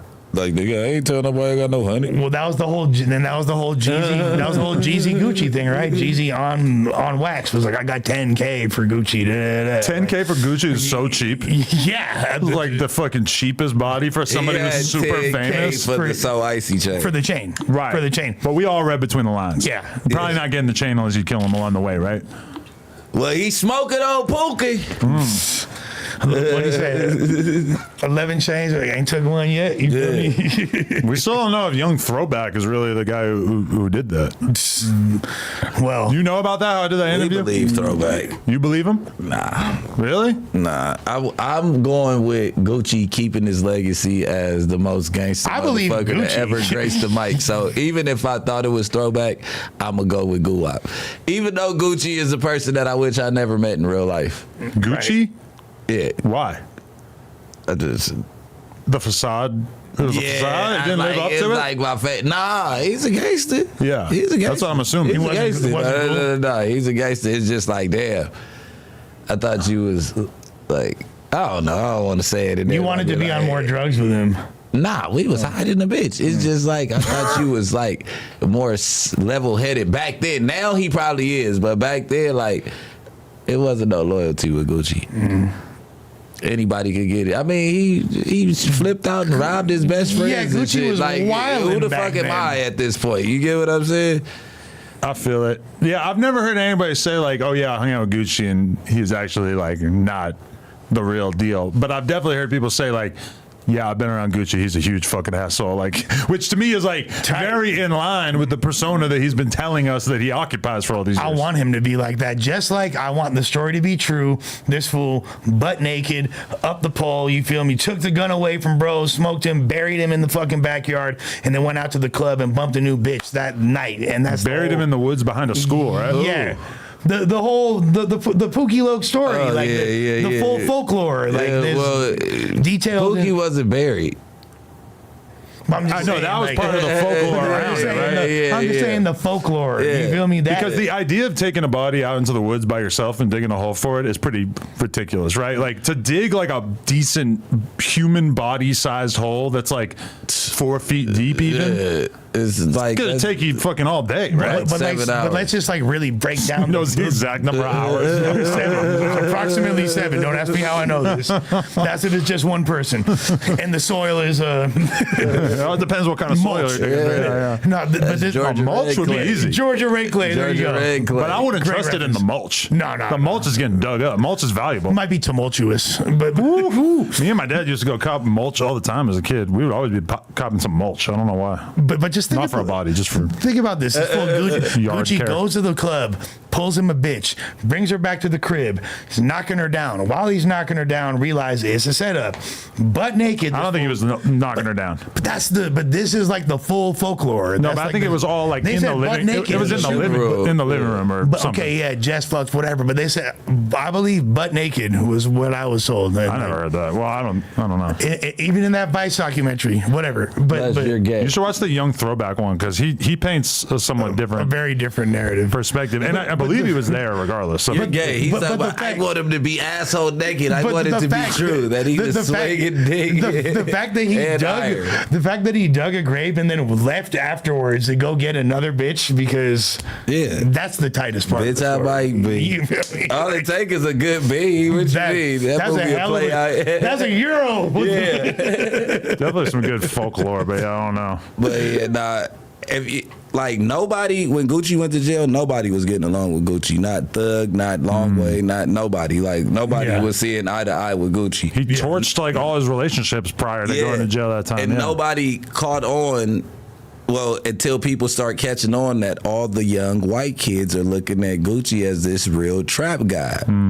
And everybody, like, if you notice, the first year Gucci was in jail, there was no free Gucci's. And after that, it was free to go out, free Gucci when it became like a trend. Yeah. And everybody jumped back on wave. Yeah.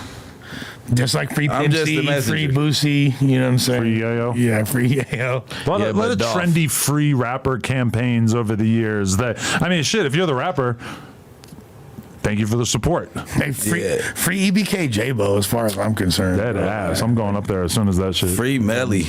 Free Melly. Free Melly. That's starting to fucking fade out. He been in jail so long. Like, keep it alive, man. Free Melly. Because he had such a wave going on, but it's like most of his fans at that time have probably like moved on to listen to Shabuzi and shit. Like fucking his fan base like didn't have that much Shabuzi? time to come together. You don't know Shabuzi? Everybody getting tipsies? Yeah, he got that was the so number one crazy. song in the country for like 3 months. I know, but I'm just saying they moved on to Shabuzi from Melly. I'm just saying, like, where did the SoundCloud kids go? Like, what does the average X Cardi. fan listen to now? Some of them, yeah, They're but they're Cardians. older now. That was like 7 years ago. Okay, Kid Carson. So okay, but if you're like 20, Lucky. Laser. now you're Lucky. 27. Laser dim. Like, what does a rap fan listen to at 27 that was into SoundCloud rap 10 years ago? I don't really know. SoundCloud. Okay, now this is what survey says that a motherfucker with a good playlist keeps that playlist and adds on. My playlist dates back to Carter 1. And Savage Life 1 and 2 from Webby. Like, it could get real old in my car. You gonna hear some Juice Man, you gonna hear some EA Sports Center, some Wilt Chamberlain, Gucci going on. But you like still real have trap shit. you have playlists made in No. iTunes from that period. No, in your I'm life? just saying. Okay. I'm just saying all the shit I have downloaded. But that would be ill to go through your phone and like make a 2014 playlist like retroactively, like all the shit that you can kind of deduce that you like during that era. Because I don't have any of that shit in a playlist form. I could right now do an amazing DJ set of 2014 ATL that will fucking Young Leash, 2014. since when? Oh my god, I listened to that for too much. You the Way nigga too on much. your block says swear. I could never get enough of my tissue. Where's Booth Gleesy? pack, shawty. I got pounds of the booth, baby. Ooh. Who was the Asian girl in the Wasabi video? What's up? Who was that? Not I'm not gonna look it up. definitely not honey cocaine. Was it soft as heart? No. Hell no. No. You see, she leveled up. She's ski mask shorty now. For real? Yeah. Bro, so do you remember her being my DJ for a second? Who? Softest. She was your DJ? Yeah. Oh we my used to go God. on tour all Really? the time. Yeah. What the fuck? So I come back home and I'm eating that towel and this bad Asian bitch like shitty. Like, whoop. I'm like, I know you. I'm like, what the fuck? I get up and she like, it's me. And I look, I'm like, Angel, I'm like, what the fuck? I'm like, you a girl now. Remember she used to wear like dirty forces and shit. I know her since like 2014. Yeah. She had a No Jumper interview. Softest is like original warehouse shit. Yeah. Yeah. Yeah, I've been around her for a long time. Well, actually, I haven't been around her like at all in forever. Yo, you want to know a weird one? Did you see the girl accusing Sage the Gemini of the R word? Really? Nah. Really? Of all the... But she said that it happened at a Chris Brown party. What's crazy about that, though, is the fact that in Chris Brown's next. 2018, oh man, yeah. Because those parties are crazy. I was going to say, that's what the baby freak Nah, I'm just talking No, shit but there's a lot of people in LA I where wish it's that like, I could. damn, like if they decide to put this motherfucker in their crosshairs, it could be bad. But that being said, so all right, that's the crazy shit is that me and House Phone used to hang out with this girl who was accusing Sage of Gemini in like 2018. Yeah. She used to be around us like a bunch. Like neither of us ever like hooked up with her or anything like that. Thank But God. I ain't seen her or heard from her since 2018. All of a sudden, I fucking see her doing this TikTok accusing Sage of Gemini. I'm like, holy shit, I have not seen her in like 6 years. But I figured out today when I was reading a blog post about it that the alleged incident happened when she was underage a couple of years before I ever even met her, Yeesh. which is even crazier. The So thing they're not is, IDing at those parties? That seems like a bad thing. it's definitely a terrible look that like the first time your name is mentioned in several years, it's heard in that context. It made me go to YouTube and search up his videos just to be like, what fucking songs was Sage the Shaking Gemini? like a red nose, gas pedal. But I feel like a lot of those songs got like massively inflated by the TikTok generation, even though they're like They were 12 kind of years old. But they were cracking before TikTok. Those were like just huge West Coast records. You know what I mean? Like Those were like TikTok dances. They would have went viral on TikTok if there was a TikTok for sure. For sure. That was like the tail end. Like that's like after Tiger was already cracking, and then like the Bay had their whole resurgence with I Am Sue HBK. and all Exactly. that. Yeah, I Am Sue, that whole wave. Yeah. But it's crazy that you can make it into a house party that like looking Yeah, that's kind of borderline. Like a girl that's young, you can be like, okay, she's young, but she's 21. You get what I'm saying? She's young, but you looking borderline-ish. You should at least get ID. You get what I'm saying? You looking 21-ish. Like, hey, let us make sure. And that it's you're like 21. your plausible deniability if you meet a random girl at a show or an underground party or whatever, like you could be, you're not going to be excused, but you could kind of like be understood that you didn't know how old they were, but you should not be able to get into a fucking party at a millionaire's mansion. nah. It should be like the most basic level of like self-preservation that they have, that they're IDing the fuck out of anybody who comes in there, right?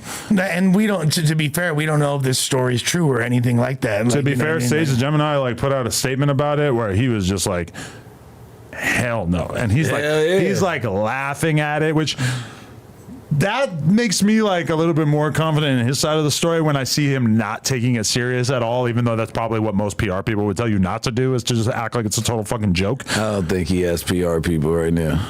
That's probably fair, yeah. But also, like, so He's not living in that stage of his career. you know what though? Like Sage the Gemini, I don't know him personally like that, but he always seemed like a really wholesome character. Yeah. And that's not to say he's not capable of this or that, but he don't seem.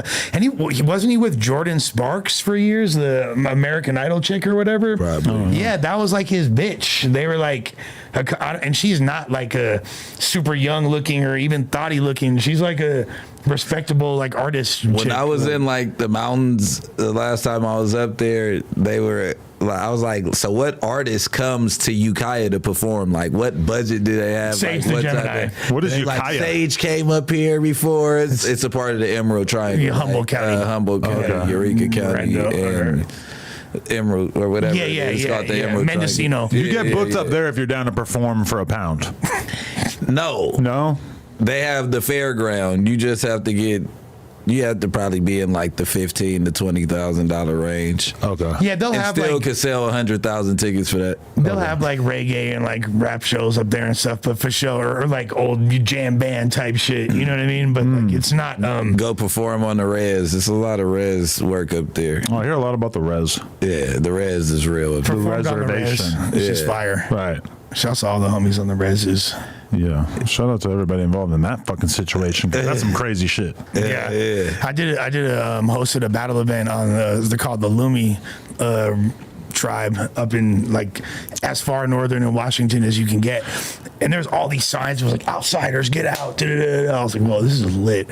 Wow. Oh yeah, I forgot. This is actually important. I don't want to talk about the Stage of Gemini thing without acknowledging this too. Is that after that girl's video came out talking about him, there's an adult star who is, I think, coincidentally named Baby Gemini, and she was on the podcast the other day. Beautiful black woman. She had the same story. About Sage. Yeah. So that It's disconcerting. And then named herself after him. I don't know that that's the order of operations of how that went down. I didn't think that. I didn't even think of that when I saw her TikTok talking If I about got it. raped by a Gemini, my name wouldn't be Gemini. Yeah, my new name is Baby Taurus. Listen, I don't know. like, come on. I don't know, but all I'm saying, when I got like one girl that I used to know saying it, okay, then like another girl that I know saying it, then you start to be like, okay, well, That's not good. two is so much worse than one. So what? How far did it go? Was it like I was underage and he still did it, or it was like he Baby forced me? Gemini, that wasn't part of her story. She's grown. So she I was think. forced. Yeah, that type of thing. Ooh shit! There's a extended TikTok about it. You know, I hope it's not true. Yeah, I hope it's not true too, but It'll definitely make the lyrics of that slow down, grab the wall. That's gonna have a whole new connotation if that's true. To you rappers, go get you a girlfriend. yeah. Like, look, Man, best advice ever. Go get you a girlfriend. Come on. It's time to settle down, guys. The player life ain't. Nah. Yeah. No, definitely. High liability. Okay. So generally speaking, I want to play this clip. Let's play this clip.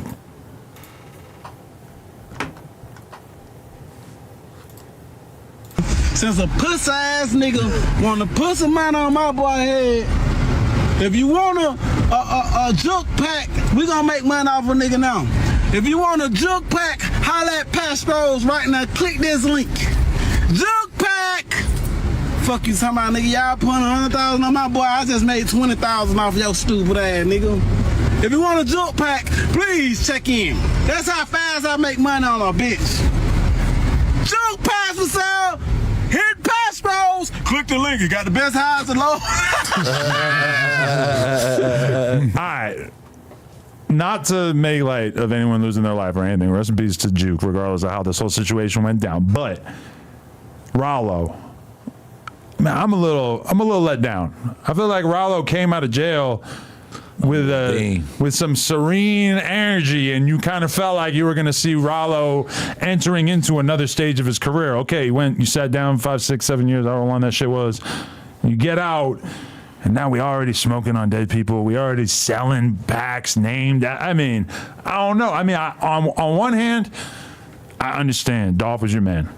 I fucking love young Dolph. Of course.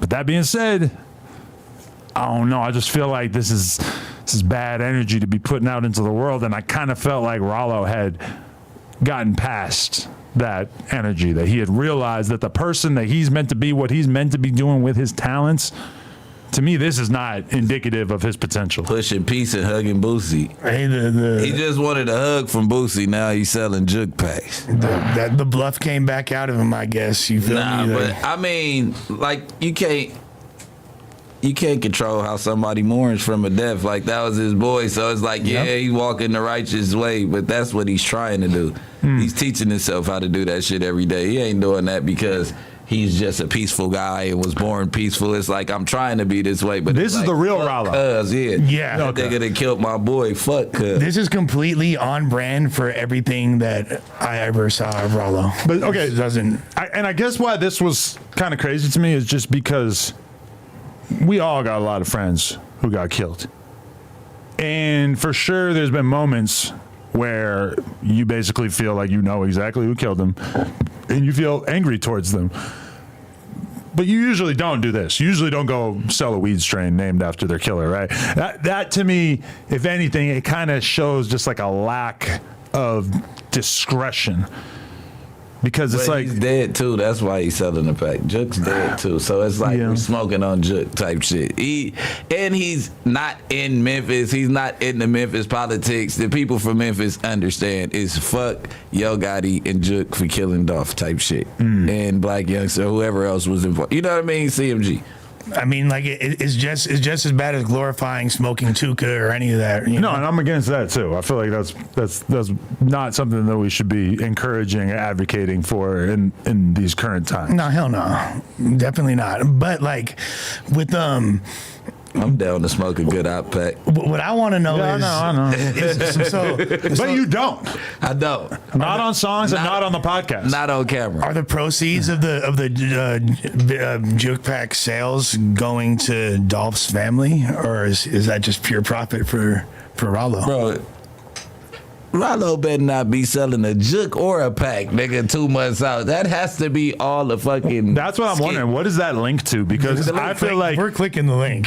if I could, I would click this That link. was But yesterday. I feel like, given what Ralo went to prison for, he probably should not be selling any kind of weed on social media, right? I'm assuming this could be like a paid Telegram ad.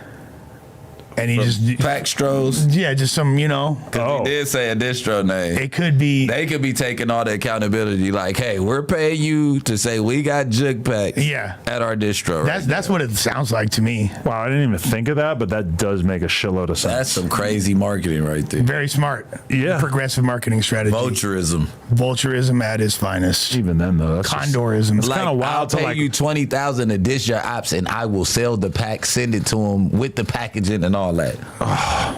Listen, Technology. when I see the lengths that these dudes are down to go to kill each other, if I'm the weed distro, I also want to stay out of Memphis gang politics. Don't loop me into this. I don't want you even joking about us having Juke packs for sale. It's just like, if you're just a weed brand, you don't want to really be in the mix in that regard, right? I mean, Unless maybe they got a dog in What the if fight. they doffers? That's what I'm saying, I was yeah. about to say they could be doffers because there's a lot of people that's doffers. you don't think PRE got their own distros and shit? My only reason to staying out of it is this. Someone said it's Delta 9. Delta 9 is, you mean Delta 8? Isn't it 9 now? Delta 9 is real weed. Oh, really? Delta 9 tetrahydrocannabinol. I have no idea. That's what THC is. I can't talk down about Delta 9 because we did an ad for a product such as that recently, but Yeah, no, Delta. Well, anyway. It worked.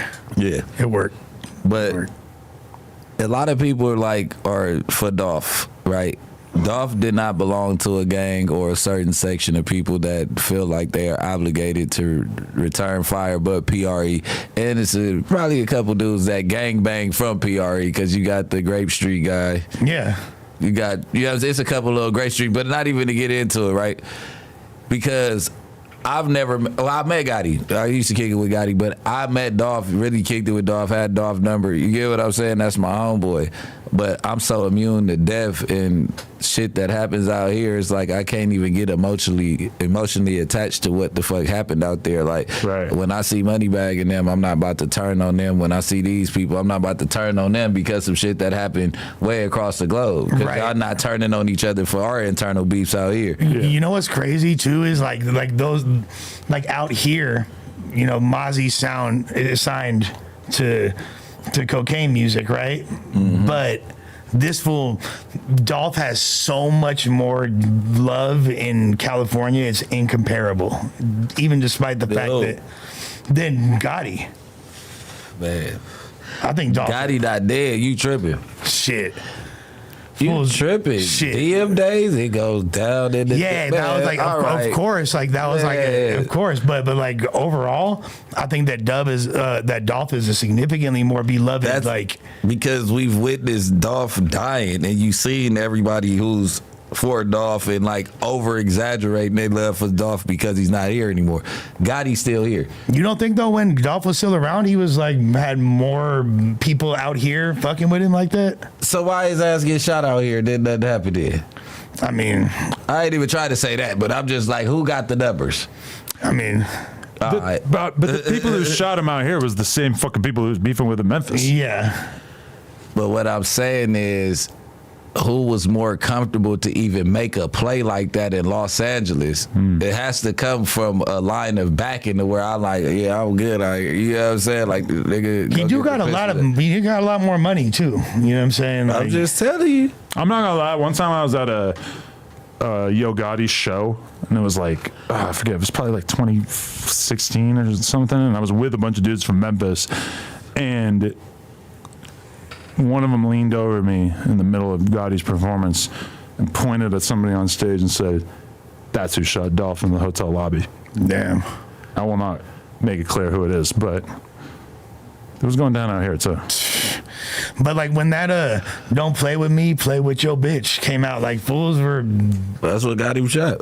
I mean, fools were really like, They wanted that boy though. That's why I'm like, I would have been moving way different. 100 shots, but then it's just like, all right, whatever. But it's just like, nigga, nah, not at home. Not after I'd have survived 100 shots in North Carolina, then fucking getting shot in the ass in LA. Like, no, nigga, I'm not going nowhere, especially not home without niggas around me. Like, you gotta walk me to the door with the pistol. at Okay, this but point. you want to know what the actual situation was? Is that like when he went to the cookie shop, it's him, it's like a couple of his dudes, and his dudes are strapped up and looking around the whole time. Like they're more on point than most people that we know in most situations, right?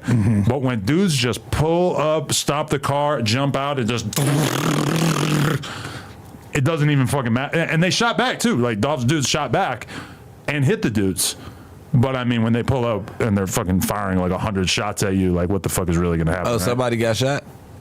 The shooters got shot as well. Yeah, For real, both of them? at least one of them, but it was like That's nothing dope. in comparison to the damage that they did to Dolph and them. So where did he get treated in Atlanta? Was that the little dude that told? This all happened in Memphis. I don't know. Yeah, what why you're do talking you- about. No, I know Atlanta. because the dude that told was like, I was coming back from Atlanta. Oh, okay. And why would he get treated in Atlanta for a gun wound after he killed Dolph? No, Because no, I'm no. not going to the hospital nowhere in Tennessee. Yeah, keep just on a- driving this motherfucker. yeah. How long is that drive? Like 6-7 hours? It's Nah, like 4. I not- don't know. okay, yeah, that's not Some that shit crazy like then. that. I know that Tennessee's 45 minutes away. Just to address what you were saying before, though, it's like I feel like we all look at Gotti as like a pretty incredible businessman and music industry guy, but then with Dolph, I feel like his music was just bigger. Period. Yeah, like he resonated more with us out here. I feel like For sure. Yeah, like Gotti was always a bigger star overall, but But he just, like, resonated with like trap dudes. Yeah, I Right. don't know. I see the influence of both, so I can't really. I feel like and Gotti never fully has gotten recognition that he deserves sometimes because even before, you know, Dolph's untimely passing, because of their beef, people wanted to, it was cooler to side with Dolph on that. So it'd be like, that's for the fuck ho Gotti and da-da-da. But really, like, Yo Gotti had a crazy run in String of Hits and has made great runs and it made great moves as an executive, and you know, it's the whole thing just sucks. But me personally, Sometimes I don't know. You said Dolph got more money than Gotti? no, I said Gotti. Yeah, because I'm like, sometimes I just be the dude with the silent run. Yeah. If that's the case, if me having ownership in football teams, meaning soccer clubs, and me having some of the biggest artists to grace the stage, and I'm not getting my accolades, it's cool. I'd be Slim. Yeah. I'd be Slim any day than Birdman.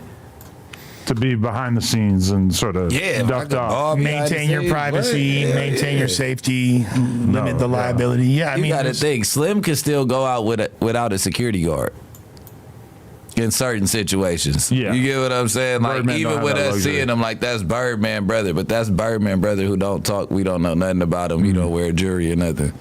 It's like, oh, that's Slim. Yeah. And you see Birdman across the street, it's like, Yeah. To be fair, like Slim could have been chasing that kind of notoriety for all he these wanted years to. if he wanted to. You know, that's part of Birdman's genius is that he's created this mystique around him. yeah. And he actually convinced us that it was cool to hear him rap somehow. And it worked. I knew shit was crazy when they back in like when they put out the like Father Like Son album, and this was during like Also the blog on my era. playlist. And dudes took all the Birdman verses off and put out another alternate version, and they called it just Like Son, which I thought was pretty fucking hilarious. Yeah, it's like all the versions of the Drake and like the Drake and Future tapes without Drake on it, or the I Drake. bet you could recite all the Birdman verses bar for bar, though. Probably And could. they trashed it above. Probably could. He's, I bet you when he speak, you gonna say what he say. Bruh, It's gonna say something about Miss Gladys. I'm not gonna lie. Uptown.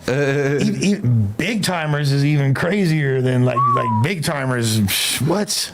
Now you gonna play that, Gator boots for the pimped out Gucci suit? Come on, bro. all that shit. Need that. I'm the number one stunner. Ben. that way. Okay. I wanted to also. Sorry, I'm doing what I never do. I'm actually deleting the topics that we've already talked about. But there's a big situation brewing that I really wanted to talk about, which is What's the Dirt versus Justin Hunt. So I'm gonna try to lay out the order of operations on this. And shout out to What's the Dirt in the chat. He may call in. It's possible. But so basically. What's the Dirt is a YouTuber. I'll pull his channel up just so you guys can take a look if you haven't actually seen it, since I'm going to assume that there are people who will be watching this that are not as terminally online as some of us. What's the Dirt is his channel right here. He's got some videos that are absolutely huge, like this one, 8.4 million views, Drake versus Kendrick Lamar, the 100% full story explained, which he actually had the genius level foresight to put this video out before the entire thing cracked off between Kendrick and Drake, you know? He dropped that a week after the J. Cole and Drake record came out. Wow, that is fucking insane. And so as a result, he definitely deserves the 8.5 million views. But then, you know, he's made a lot of other stuff, the Kendrick versus J. Cole thing that, like, myself at least, I would have never fucking known in a million years that was a thing. But so basically, he's developed quite a brand for himself off of making these kind of videos going into extreme depth about all kinds of different narratives and beefs within hip hop. He put out one 8 days ago. Drake's Family Matters diss actually explained tons of new info. And not to cut you off, but I think it's also important to add that a lot of people were giving What's the Dirt like stupid props on all these videos beyond the numbers. Like the analytical hip hop community was all tipping their hats to this dude and was like, this dude is the truth. Everyone from academics on down, you know, were acknowledging what he was saying and doing. And this fool's first video he made was a video called Why Lush 1 is a Good Addition to No Jumper. Wow, that's funny you say that because if you really go back, I bet he's deleted all of them. But he told me that he had a little bid where he was attempting to do like No Jumper drama. Like he was making videos that were basically like recounting the beefs and everything like that. But most of that has been removed from his channel at this point. Yeah, but that's like how he first came on my radar, and he was like a big battle rap fan. He's from Canada, so he was like juiced to see two of his worlds colliding. But a lot of these videos, if you look at his recent output, like Kendrick 616 in LA, Diss Actually Explained, etc., a lot of these are like pretty friendly to Kendrick. And, you know, if you want to tell the story of Drake versus Kendrick, you basically also have to acknowledge and admit that this is a beef that Kendrick decidedly has won up till this point. His newest video, Drake's Family Matters Diss Actually Explained, he was kind of like warning before this came out, basically saying that this diss was going to be somewhat negative towards Kendrick. And I think if you want to tell the story accurately, you have to be willing to do that, because Kendrick made a bunch of false allegations about Drake. He called him a pedophile, which is not true from what we know.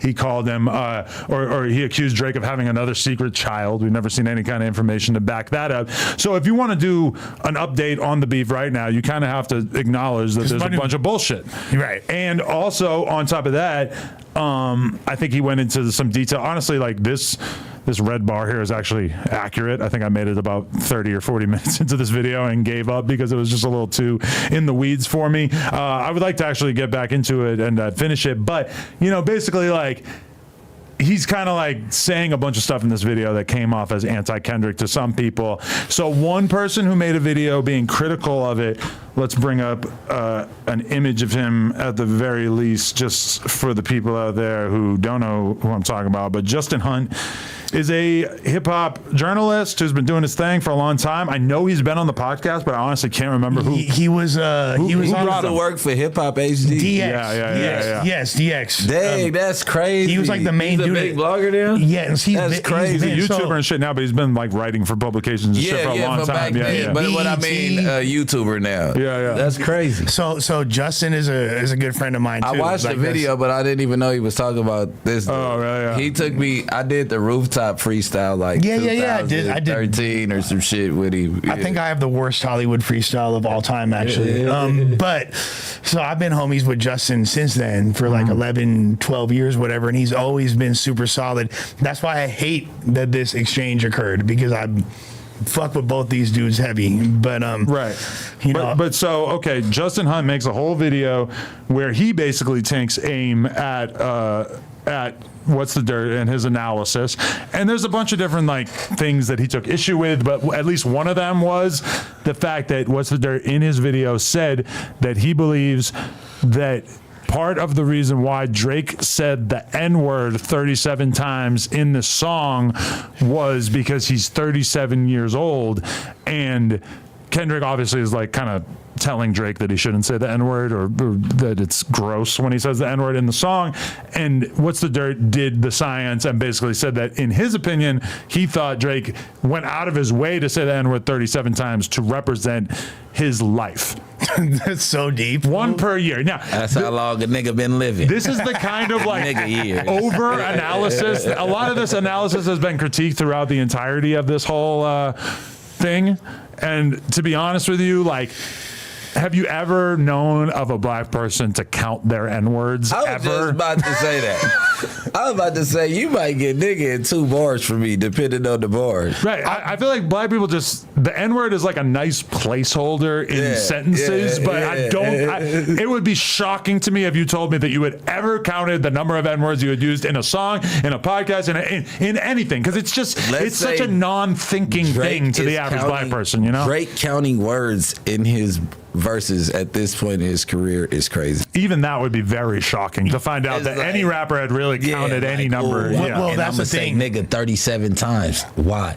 More life. and to be fair, that being said, I don't think it's as absurd as some people are making it out to be, just because there have been so many weird coded things going on in these diss tracks that I don't think that him saying the N-word 37 times on purpose would be that out of the ordinary.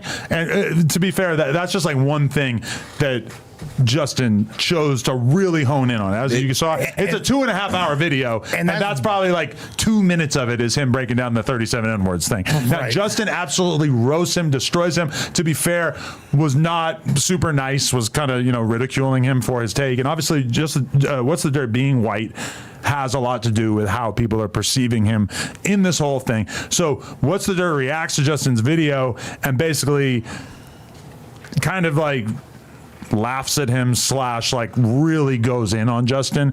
And there's like 2 moments that really kind of stood out to people as probably not great ideas. And to be fair, I haven't seen this original What's the Dirt video where he was talking shit about Justin. I just saw the clips that got passed around on Twitter and everything. And there's 2 things. Justin's response as well. Right, I saw that. But Justin says, somebody said, I didn't say the N-word for 20 years. Mm-hmm. Just on some, he just points that out. And What's the Dirt pauses it and says, yeah, bro, I could tell.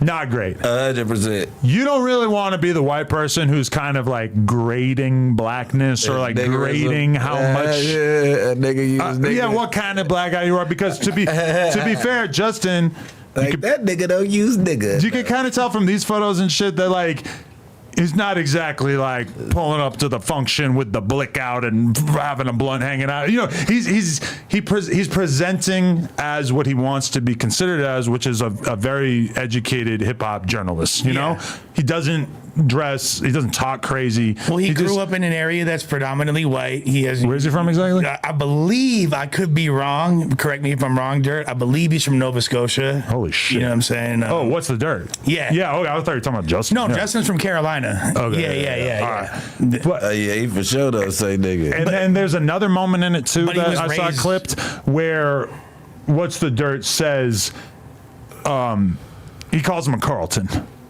Yo. Now, as a white dude, again, calling a black dude a Carlton is it's basically you like grading and ranking his blackness and saying, hey, okay, you're black, but you're basically more of a white dude, which from a white dude's perspective is kind of like a very problematic thing to be saying on camera. Not really, and especially this is the thing I really don't like about it is What's the Dirt is so new to this hip hop content creation game. Now, of course, I believe he's been listening to hip hop for a long ass time. And he actually, like, a while back, like, we had a whole conversation where I told his ass to stay off Twitter. Yeah. Twitter is not a place for fundamentally healthy conversations about almost anything at this point in time. It's going to go left. It is a place designed to turn your ass into content. Yeah. There are very few people on Twitter who want anything good for you. They just want to create content. They're getting paid for it now, too. So I told What's the Dirt, I'm like, listen, you're providing a real utility to the hip hop community with these video breakdowns. And I think that he probably like looks at people like me, Ak, Vlad, etc., and thinks like, oh, they're all messy, they're all wrapped up in the bullshit, they're getting into the hot take shit, arguing with each other, etc. My thing is, if you're What's the Dirt, just make these fucking videos. Make these lyrical breakdowns. Right. Look at somebody like Traplo Ross. Traplo Ross, yes, he's been kind of in the mix too because what he does is inherently more controversial than what Analyzing What's the Dirt lyrics, is doing. Yeah, because he's breaking down like real street beefs and Murders. stuff. This is a little different because What's the Dirt's basing everything on the source material that he's able to sort of like pick apart for people and everything like that. And I told him, I'm like, bro, just make these fucking videos. If there's anything that you want to respond to, do it in a YouTube video. Make it so people are used to only getting your content from the platforms that you've monetized. And I used Nardwar as an example when we were talking the other day.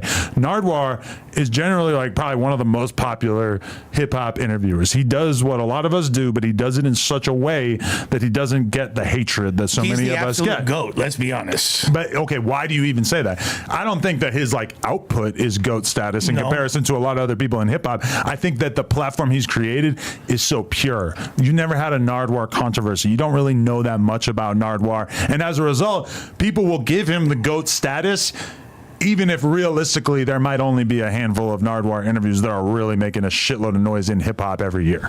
Well, yeah, I mean, like, I'm more like looking at accolades, like this dude interviewed Kurt Cobain and Courtney Love. You know, like, there's like. True, he's been doing it way longer than almost anybody. Yeah, going back. But beyond that, I think that you're right. There's a level of wholesomeness to the point where I can gauge how much of an asshole an artist is by how they treat Nardwar. And Henry Rollins really showed us that because Henry Rollins basically told him to fuck off in the middle of the interview. And then Nardwar said, well, but I was going to ask you about this, and lists off like a shitload more topics that he was going to ask him. And then Henry Rollins, who's like the toughest guy in the fucking world, the way he acts, he just kind of cracks a smile and he's like, okay, let's keep going. Which is crazy because he's like, he was totally ready to end the conversation there. And then Nardwar speed ran through his topics and immediately won his attention, his respect Rollins back. Actually isn't an asshole in his heart. And that's the thing. He's like a very abrasive person, but isn't. Whereas, you know, people like Kid Cudi or Busta Rhymes or people that were just kind of mean and didn't get Nardwar or even try to meet him halfway, like, it says something about their character. But I've spent a lot of time thinking about the Nardwar thing over time because Nardwuar just does so many things right that when I look back at my career, I'm like, damn, I could have chose that path, even though I chose the other path, which is that Nardwuar doesn't let you know almost anything about his personal life. He never makes it about himself, which is really, really good for getting interviews. He's kept his controversy to a minimum, massively so, to the point where, like, you know, people just don't, he's not considered a controversial figure. He can get interviews with almost everybody because he doesn't like really let you in on his life that much. He keeps his interviews fun and entertaining and enjoyable for the artist instead of making it like, I feel like our content or my interview style is really like more for the fans. I'm going to ask you everything that I think the fans want to know. Nardwuar kind of goes in a different direction. He creates this really holistic environment that artists feel comfortable in.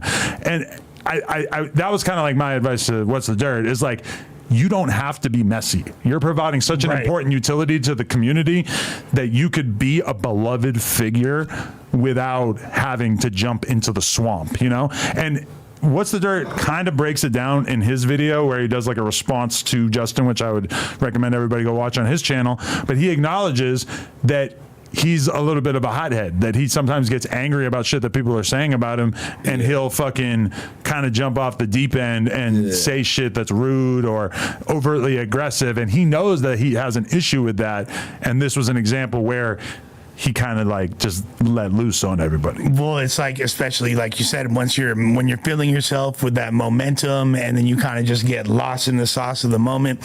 One of the things with Dirt, because I know that there's no malintention in his heart, and he really does love this shit, and he's coming in and he's adding, like you said, an invaluable service.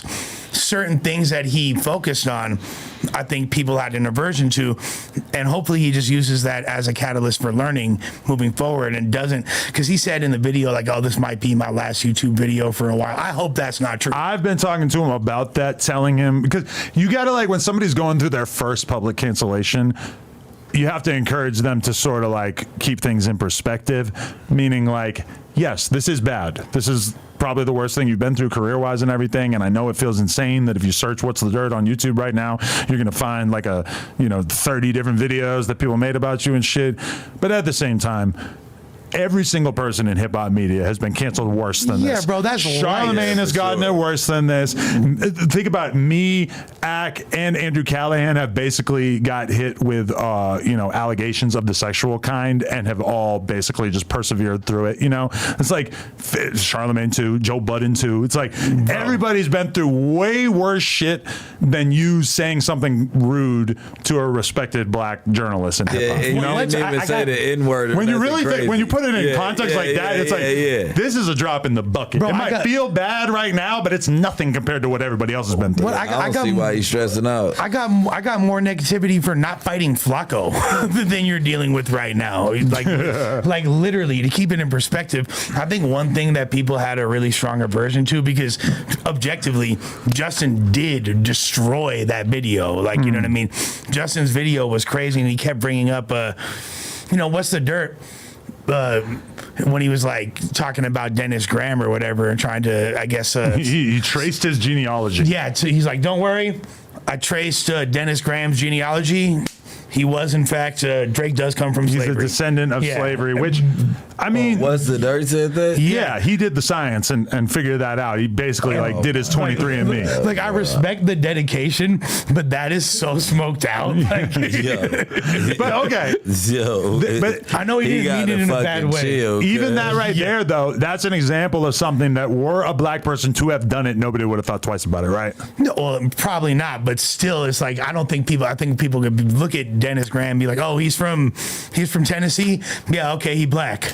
It's not really that deep. You don't need to. I did feel like crack the beaker like on that one. In Justin's video, I thought it was solid, but I also felt like he kind of like made his retort to What's the Dirt a little too repetitive, where he just mentioned the 37 N-word thing like too many times, and like just a lot of repetition in general. A lot of alliterations. I didn't feel like it was as strong of a dunk as I would have expected. Canadian caveman coming with this conniving.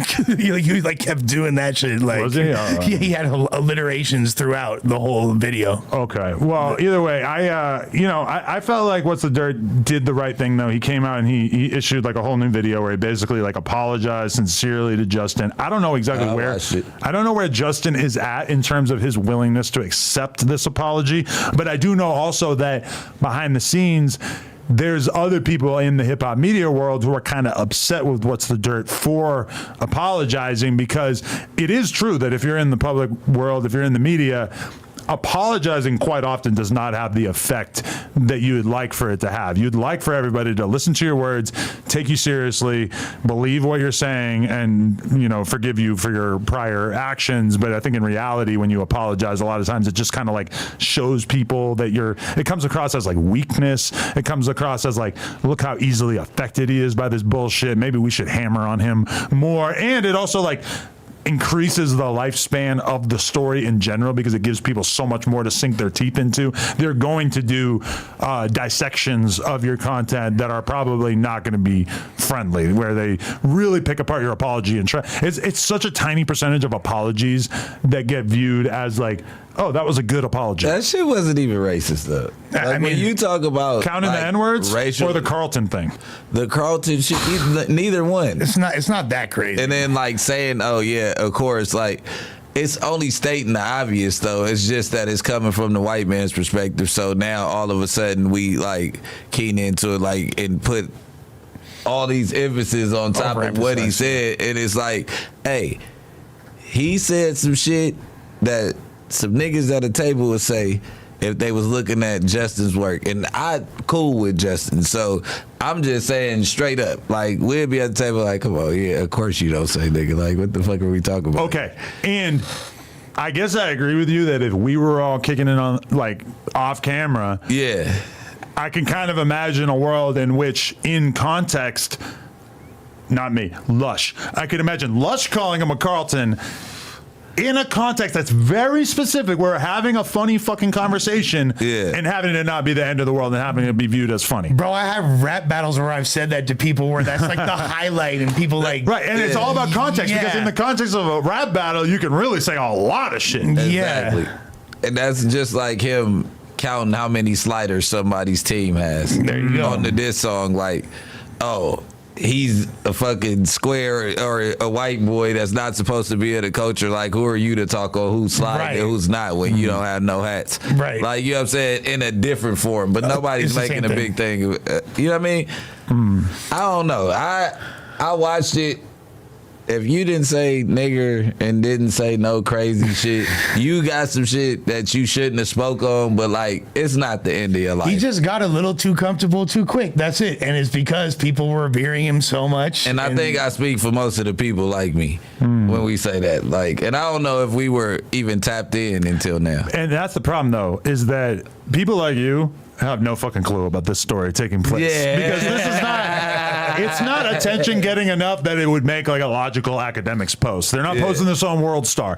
This is like hip hop journalists and people who are so terminally online that they give a fuck about a white dude breaking down hip hop videos from Nova Scotia. It's just not really like the kind of thing that's rising to the surface to such a crazy extent. But within this more beneath the surface community, this has definitely been like a pretty big conversation. And I guess like just as a white guy, this is kind of an interesting scenario for me, because I feel like I've made like most of the mistakes you could make as a white hip hop journalist, but I feel like I actually saw What's the Dirt make some mistakes that I hadn't really made, like the Carlton thing, and like it's saying like, oh yeah, we could tell about the dude not saying that. Like, from an outside perspective, the fact that he even said that shit is funny as fuck. Like, I cannot believe he had the balls on him to say some shit like that, because if that entered into my mind to say that, I feel like I have enough checks and balances going on in my head that I'll be like, I'm not going to say that, because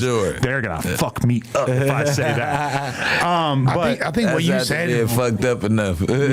What you said earlier, though, is like the realest thing. The best thing bro could do is just continue to focus on his craft, because really, like, people fuck with What's the Dirt because of the way he edits videos and the way he puts it together and the research and passion he puts into it and how comprehensive and complete it is. We don't care about him getting the ups on, or getting roasted by whatever other media bloggers there are. You know what I mean? And there's something that he needs to be conscious of, which is that the fans do not necessarily give a fuck about you yet. They really, really care about the service that you're providing. Right. Yeah. But it's not like the people out there are like really invested in What's the Dirt as a human being. Yeah. And it might take a while, and it might, like a lot of people, like That takes years. a lot of people like don't put their personal lives. I've always kind of gone the other way. I've always been like, this is my girl, this is my family, these are the people I hang out with off camera, etc. I've always like through vlogging and shit just been like, here's everything that's going on in my life. But you don't really have to do that. Vlad, there's a ton of shit in Vlad's life that I've kind of figured out over the years that nobody has any fucking clue of, like what he's doing when he goes home and shit. And he likes it. He keeps it separate, which I think is wise. Even Ack. We all know Ack's going through crazy shit with that girl.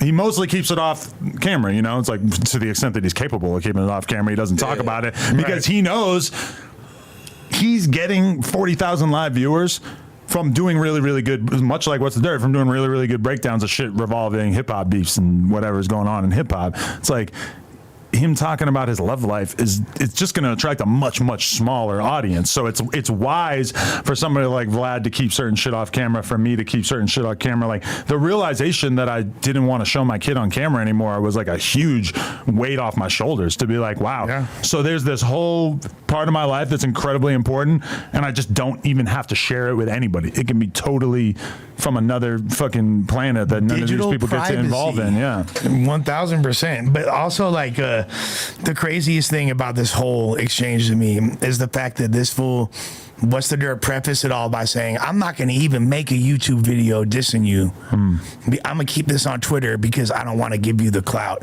And that Twitter video wound up bringing more attention to Justin than probably anything in that but minute. that's the weird thing too, is that when you listen to, which is great, by the way, because Justin's fired. but if you listen to What's the Dirt's video, he says that actually he's been paying attention to Justin's content for a long time and has all this respect for him and shit like that, which I did not get any hint of that in his original video that I saw. To me, it felt like he was talking to a guy that he had no fucking clue who he was. Well, and he was give a shit, right? No, but he was using Justin as part of his intro. Like What's the Dirt's intro would have a bunch of people being like, "Damn, What's the Dirt broke it down? Oh, that was crazy." And amongst those voices was Justin Hunt. And Justin basically broke that down and said that that was a positive thing he said about him in the context of like a much larger point that was kind of negative and shit like that, which I've kind of been like that too, where it's like if you falsely claim that somebody fucks with you, that can often end pretty badly.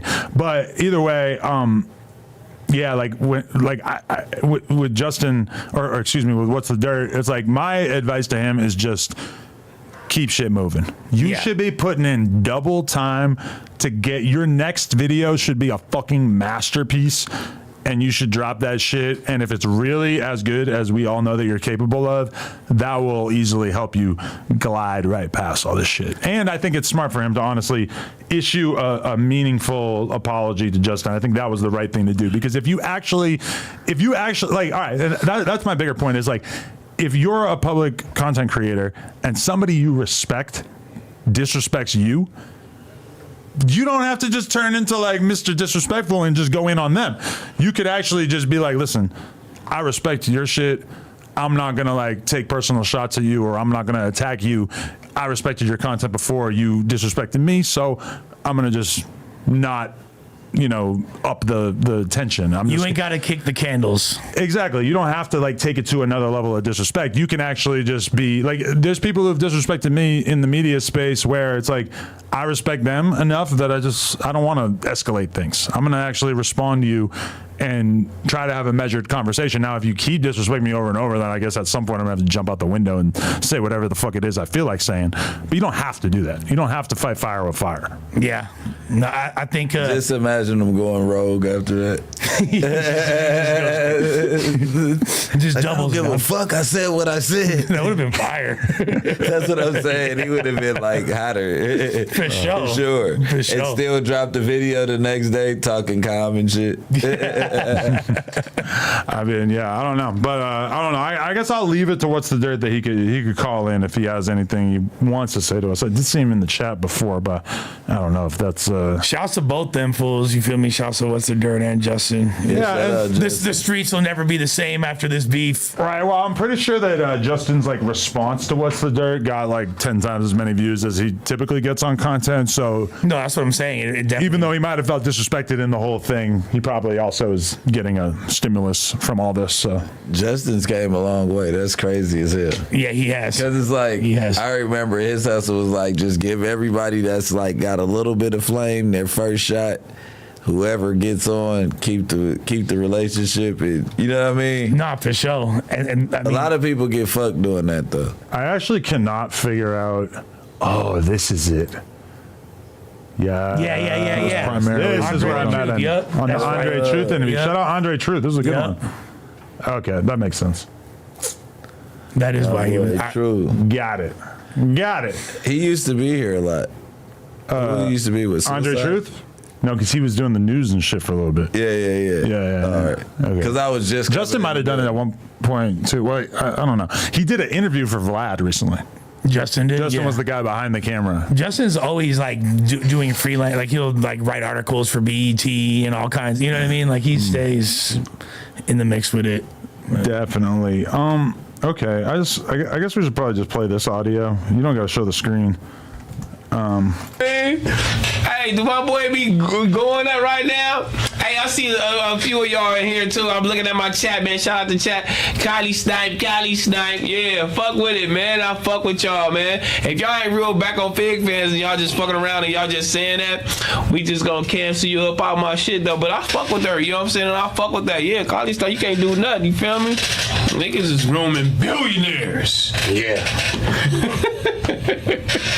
Bitch. $1 billion over here, $1 billion over there. You hear what I mean? Come on, man. Smack snipe. Tries to put it on Smack.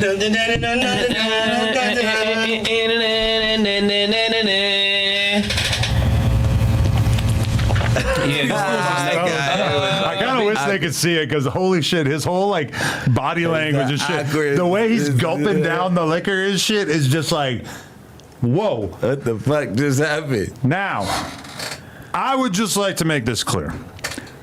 I believe in my heart of hearts, and I've often put this out there, but I've been accused of, well, I haven't really been accused, but I've had people try to suggest that I had been intimate with somebody who was underage before. Now, nobody has ever actually provided any kind of information. They've only been able to show old jokes that I made on Twitter and stuff like that. But this is current video footage from yesterday. From yesterday. Yo. Of T-Rail justifying the fact that he aided and abetted a person that he was very close with dating a 16-year-old. He even helped bring her on a private jet. We have photographs of T-Rail on a private jet with a 16-year-old girl that his friend was fucking. And to be fair, the 16 might be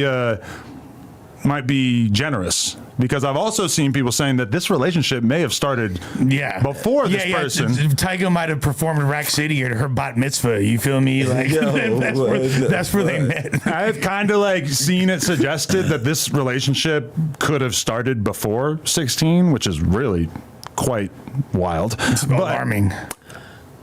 When presented with this evidence, and keep in mind, He never left high school in his head, bro. but okay, T-Rail hasn't been cool with Tyga for probably almost 10 years.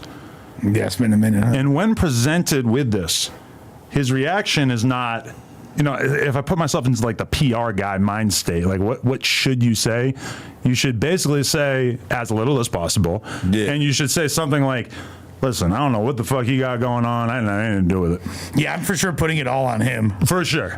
Fast. It's like, and if you really dig in and you see his tweets from that time period and stuff, and I would really encourage people to check out the We Starvin' channel, because he has done, We Starvin' has done a lot of very in-depth looks into what was going on. Comprehensive. Well, because if you go back to his Twitter from that time period, and there is a video, I forget what it was called, but like there's a video that Tyga put out, and I don't want to put this on Tyga because realistically, I got no problem with Tyga, but he put out a video about Kylie like a week or like 2 weeks after she turned 18, where he was basically like stating how in love he was with her and everything, and like basically telling everybody who had a problem with him dating her when she was underage to fuck off. Yeah, I remember that. So like, man, my brain must. This is our love. I either never saw that or I just didn't really like think about it at the time or didn't really get it because that shit kind of crazy. And there's like quote tweets where T-Rell is like, "Yeah, that's my boy. They can't tell you shit," which is one of the craziest things I ever heard. But again, yesterday He was riding his journey. yesterday he had an opportunity to say that he didn't agree with that behavior, despite the fact that he was obviously complicit in it. And Heather Sanders and T-Rell were going on double dates with a 16-year-old girl during this whole time period. We have that authenticated based on his own tweets. They were so into this whole grooming thing that they were actually going on dates, double dates with Kylie Jenner together. Pretty crazy. That's nuts. But again, T-Rell had the chance to disavow this, and instead he said, "Yeah, N-words is grooming billionaires."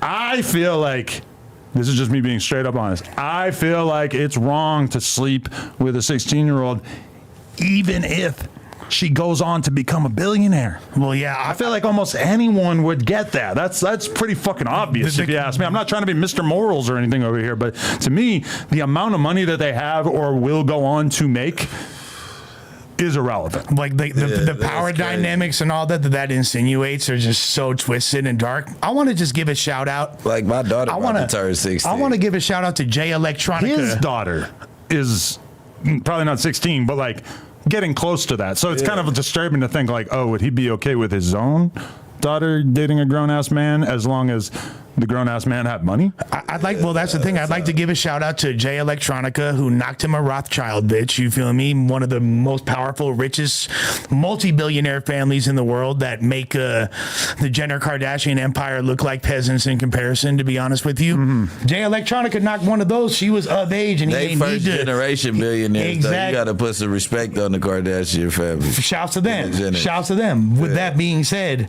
that fool Jay Elect did not have to groom anybody to get in a billionaire family. That's my point. Well, I mean, Tiger didn't never get no billionaire pussy. Well, exactly. Only person got that billionaire and that's pussy. why it's kind of funny, right? It's like, what are you talking about? She was just a regular ass 10th grader. Yeah. She wasn't the billionaire.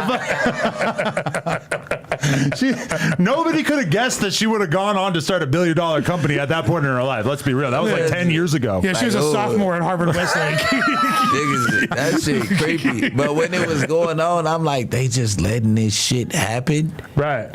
I'm like, I'm just seeing like it was like Breakfast Club. Wasn't it like a Breakfast Club interview with she went there? Oh, she wasn't there, but there's like a Breakfast Club interview with Tyga where they ask him about it, and his response is basically saying like, I knew her potential. I'm a visionary. Yeah, he said some crazy which is shit. Probably also like the weirdest thing I could imagine saying in that situation. The whole argument and like what T-Rell said when he like elaborated on it more previously, he was basically like, hey, like she had her parents' permission, like her mom was cool with it, right? And that was the justification. That definitely pretty much has to be true because obviously she was living with her mom at the time, and like he was going around her parents, and I think at least some of this was documented on TV. So at some point, the mom would have had to basically be. And to be totally honest with you, I remember back in the SoundCloud era, there was one time like an 18-year-old SoundCloud rapper I knew, and he was hanging out with a girl who was like underage, like 16. And I said to him, I'm like, bro, you should not do that. Like, they're going to eat you fucking alive. There's going to be articles about you. And his response was, her parents signed the contract, signed like the form, which I guess like that does kind of make sense if you're like 18 or whatever. It makes sense that you might also hang out with chicks that are like 17 or whatever. For sure. And so then that like might actually make sense. That's cool. You know, That's still in high school different. together, yeah. But he had the 19. foresight to get the paperwork signed by the parents, which I was like kind of impressed by at the time. Yeah. Once you're done with high school, you can't kick it with girls that are in high school anymore. Which is kind of weird because it's like you could be 19, like a week apart. 19, you know? you can't. I mean, it's like you can't really fault an 18, 19-year-old. No. But Because like, Exactly. you're It's still like- 18 when you get out. But this dude's a millionaire, Yeah, so it's no. like you got to be He wasn't cautious. 19. You know? He was like 25, 26. Yeah, it wasn't like a close call. Yeah. And it's like, the parent probably like, so what's the difference between my 28-year-old daughter seeing a 60-year-old man? Well, Or he can start in young, and it's not that much of a gap. Like, she probably fucked up in the head too. yeah, but exactly. So the fact that that's what the moral compass is being defined by. Oh, it's okay because these fucked up ass twisted You get people what I'm saying? think that it's cool. No, that don't make it okay. That's Yeah, but I'm just like, I'm trying to figure out why, and they gave her no sweat about it. She's never been pressed about that. and look, I've never seen, but she doesn't really do interview, does she? Who? Chris. I mean, like they have their own reality show. If she's going to do an interview, for sure, they're not letting you ask that question. For sure. Nah. 100%. highly. We might want to do a little detour here. We got What's the Dirt on phone. What's the Dirt? What's going on? My boy. Same old, man. What's up? How did I do breaking down the situation? Do you feel like it was fair? I think it was fair. I think you did great. Yeah, like pretty much Joe Budden was pretty similar about it too. He talked about it on his pod, and Rory and Mal brought it up. They kind of had the same. But whereas me and you have we talk on a first-hand basis.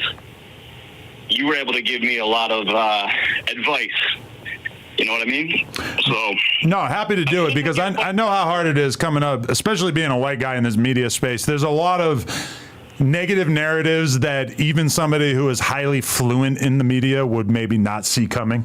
So for sure, it's like it is going to take some guidance to get through all this. Oh, 100%. I felt like the world's come to an end here. You know what I mean? But like the way you guys just talked about it is like, bro, it's not that bad. It's really not. But I didn't want to disrespect him to that. And plus, I didn't even know like Carlton was really that bad, right? I thought it just meant like nerdy, square type of thing. Right? I didn't think I think it meant what it. I think Carlton, if you were just commenting on how somebody dresses, that wouldn't be that bad. But if it's a commentary on like their overall blackness, that's where it could definitely get you in trouble, you know. Hey, you know what though? I think people but people forget about the episode where Carlton joined a gang. All right? like Holy shit, I gotta go watch that. yeah, I forgot one of about the that. best Fresh Prince episodes ever. He had every right to fire off on me, man. Like I felt a lot better about apologizing. Because if I had to deal with I knew I was wrong. It took me a minute to realize how wrong I was, but you know what I mean? But what is it like making that decision when you also have different people, academics, telling you that you were fucked up for apologizing in the first place? How do you feel about that advice? Should have called him a Stanley. Well, his brand is different than mine, right? Like he can do that kind of stuff. And then when I knew that I was really when I really found out just how wrong it was, that was just me that wanted to apologize. And the reason why I put it on YouTube was because in my rant, I was like, I'm only going to put this on Twitter because you don't deserve to be on YouTube. So I was like, it only makes sense for me to post this apology on YouTube because I said that, right? And most of the people, most of my audience didn't even know what the fuck I was talking about, right? So by exposing it to my viewers, I was really just owning up to it because most of them didn't even know about it, right? No, yeah, totally. But I mean, that's kind of like you really being willing to take responsibility and shit because you're like, hey, I'm going to expose this to a bigger audience through the process of me, apologizing and making it clear that I don't agree with what I did or said, Exactly. Now, the breakdown itself, a lot of people are mad about the breakdown and the content in the breakdown. And there's some things in there that, like you said, about the counting the N-words, probably not a good idea, probably not the best angle to take, right? I definitely pull that one back.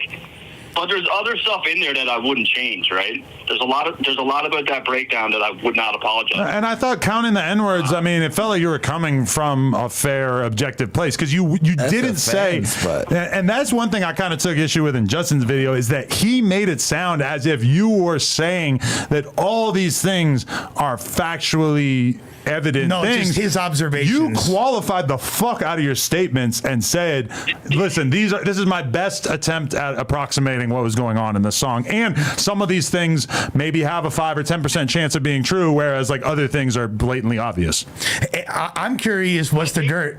As for like, what made you come up with that? Like, how did you even think about the 37 N-words thing? That's like what sparked that thought? We know that Kendrick said we don't want to hear you say this no more, right? Mm-hmm, facts. And then if you're familiar with Drake's catalog, when you listen to Family Matters, you'll know right away. Holy fuck, he's really turning up with his use of the N-word on this track. Right. He's really turning up. Like as soon as I heard him, like man, he's really just doubling down, like kind of like combating what Kendrick did. Asked him not to use it. He's like, I'm going to use it a lot then, right? I was like, how many times did he use it? I'm like, Control F, and then it came up 37 times. I was like, no way. I really feel like I got to listen to it again and try to decide if I feel like the N-words feel tacked on. Like if he maybe like shoved a few more in there to just get it to 37. You know, like if they all feel really natural, that's probably going to change how I do this. Trinidad James Ghost wrote the verse. It is a reach. And I'll be honest with you, it was on the cusp of not even making it into the video, because you should hear some of the shit I come up with. Some of the shit I come up with, I'm like, no, there's no way. This is way too out there. I cannot put this in the video. This one was on the cusp, and I was like, nah, you know, maybe something's there. I just threw it in, right? Not knowing at all 37 is 37. that people would perceive it the way that they did. Because if you go back to my Euphoria video, like a lot of that track from Kendrick is like very culturally driven, and I did my best job of breaking down all these, you know, Black American nuances, and I got nothing but compliments on that video. If you scroll through the comments, people are praising me, saying, wow, like you caught this, you caught that, that's crazy. You really, like, you know the culture and stuff, right? But then in this one, something like the 37 like they really didn't like that. Yeah, and I'm gonna be real with you, like Black people get very excited and vocal when they feel like they've found a white boy that they can respect, that fucks with the culture, that they really like believe has, you know, positive things to offer to the culture, but then they will be equally loud about it when they feel let down by that person. So I'm gonna be real with you. You were not gonna have a 10-year YouTube career without, you know, breaking some eggs along the way. Like it's gonna happen. And I think that when you are looking back at this, once you've had a couple months or a year to reflect on it, you're gonna be like, I'm glad that I had a PR disaster that was some superficial level shit that wasn't what could have ultimately happened if you never had your ego checked along the way. Facts. And you know what? Yeah, it's great. That's true, because there's a learning curve. Huge learning curve, right? And you wouldn't believe how many. I've gotten multiple emails from PR companies over the last couple of days asking me if they want, you know, if they can represent me. Wow, that's crazy. They're fucking vultures. Yeah, what a finesse move. Holy shit, that's crazy. Let's get them while he's down bad, you know? Hey, that's what they do. Why do I not get those kind of emails? I have a fucking new crisis every week. What the fuck? Josh filters through those. They go straight to Josh, yeah. Hey, what's the dirt though? What if like, don't be surprised, homie. You get that inbox one day, DM from Champagne Poppy, 37. You got it. If he was still like actively recording diss tracks right now, he probably would say some shit about it. Like honestly, his next album, I would not be at all surprised if there's at least, he might not say what's the dirt, but he's gonna say something about 37 N-words. And guess what? It turns out that he was right. What's the dirt was right this whole time. And Shark. Listen though. And Flacco. People think that Drake. People keep saying, "Oh, Drake paid him off. Drake paid him off." Like Drake, I'm the last person that Drake wants to talk to. If anyone's seen my other breakdowns of Kendrick's records against Drake, I did not make him look very good. In fact, I already know for sure that Drake does not like me. Wait, how do you know that? I've been told. I've been told by two different people. Wow, that's so interesting. Which it doesn't surprise me, but now people are, because I don't know if you noticed, Academics is sponsored by Happy Dad, right? And you are, yeah. I'm also sponsored by Happy Dad. So now they're running with this thing like they're circling the boxes behind him and behind me, and be like, then they got a picture of Drake like holding up a Happy Dad jersey, and they made this big conspiracy like that. I don't know. They think that me and Ack and Happy Dad are all in this big conspiracy. Oh, the Mandem conspiring. Yeah, no, but it's like a Canadian Illuminati. Yeah. Because you've got Kyle from Nelk, What's the Dirt, Drake, and then Academics is like an honorary Canadian by way of Jamaica. Right. Which is like basically like a Canadian sister state. He says Crody. Academic says Crody. Come He on. counts. Like, I honestly feel like this theory might have legs. Yeah. I agree. Wow. Yeah, this might have legs. Yeah, exactly. It might have legs. Yeah. Ack told me not to apologize, but my girl was like, Matt, don't listen to him. Listen, always listen to your girl, because a lot of times there's been shit that I've been about to say online and my girl kind of like checked me, made me think about it from a different angle. But even beyond your girl, I would also just say that let time be on your side, because when you have a big controversy going on, like the initial thing between you and Justin, it's like, I know you want to respond right in the moment because you're reading all these comments about yourself and shit, but there's nothing wrong with taking 48 hours or 72 hours and just kind of sitting back and coming back with a more measured response. Like, never record a video talking about something that is like a heated thing, especially if it's serious, while your heart rate is still up. Like, wait until physically your body does not really care that much anymore, and then you'll be a lot more likely to be able to respond in a way that's measured, I think. Wish I would have heard that 10 years ago. No, I feel you. I feel you. Like, I've been working on this for years, by the way, because this is like a big problem for me because I'm bipolar. So I like, and I don't like to blame stuff, weaponize my illness, or whatever, like for shitty behavior. I did what I did. That was my choice, right? But I've been working on this and trying to get this on, like, because there was nothing. I was just very frustrated and angry at the time, and there was nothing telling me not to put that video out. So I'm trying to work on shit like that. You know what I mean? Nah, for sure. Hey, it's good hearing from you, bro. I'm gonna hit you up.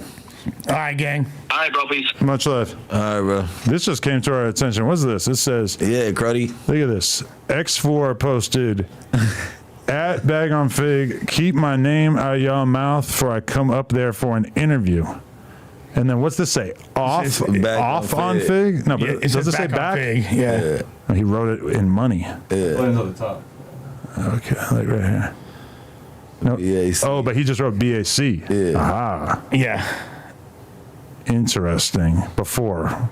You wrote that before too, right? Keep my name out of your mouth before I come up there for an interview.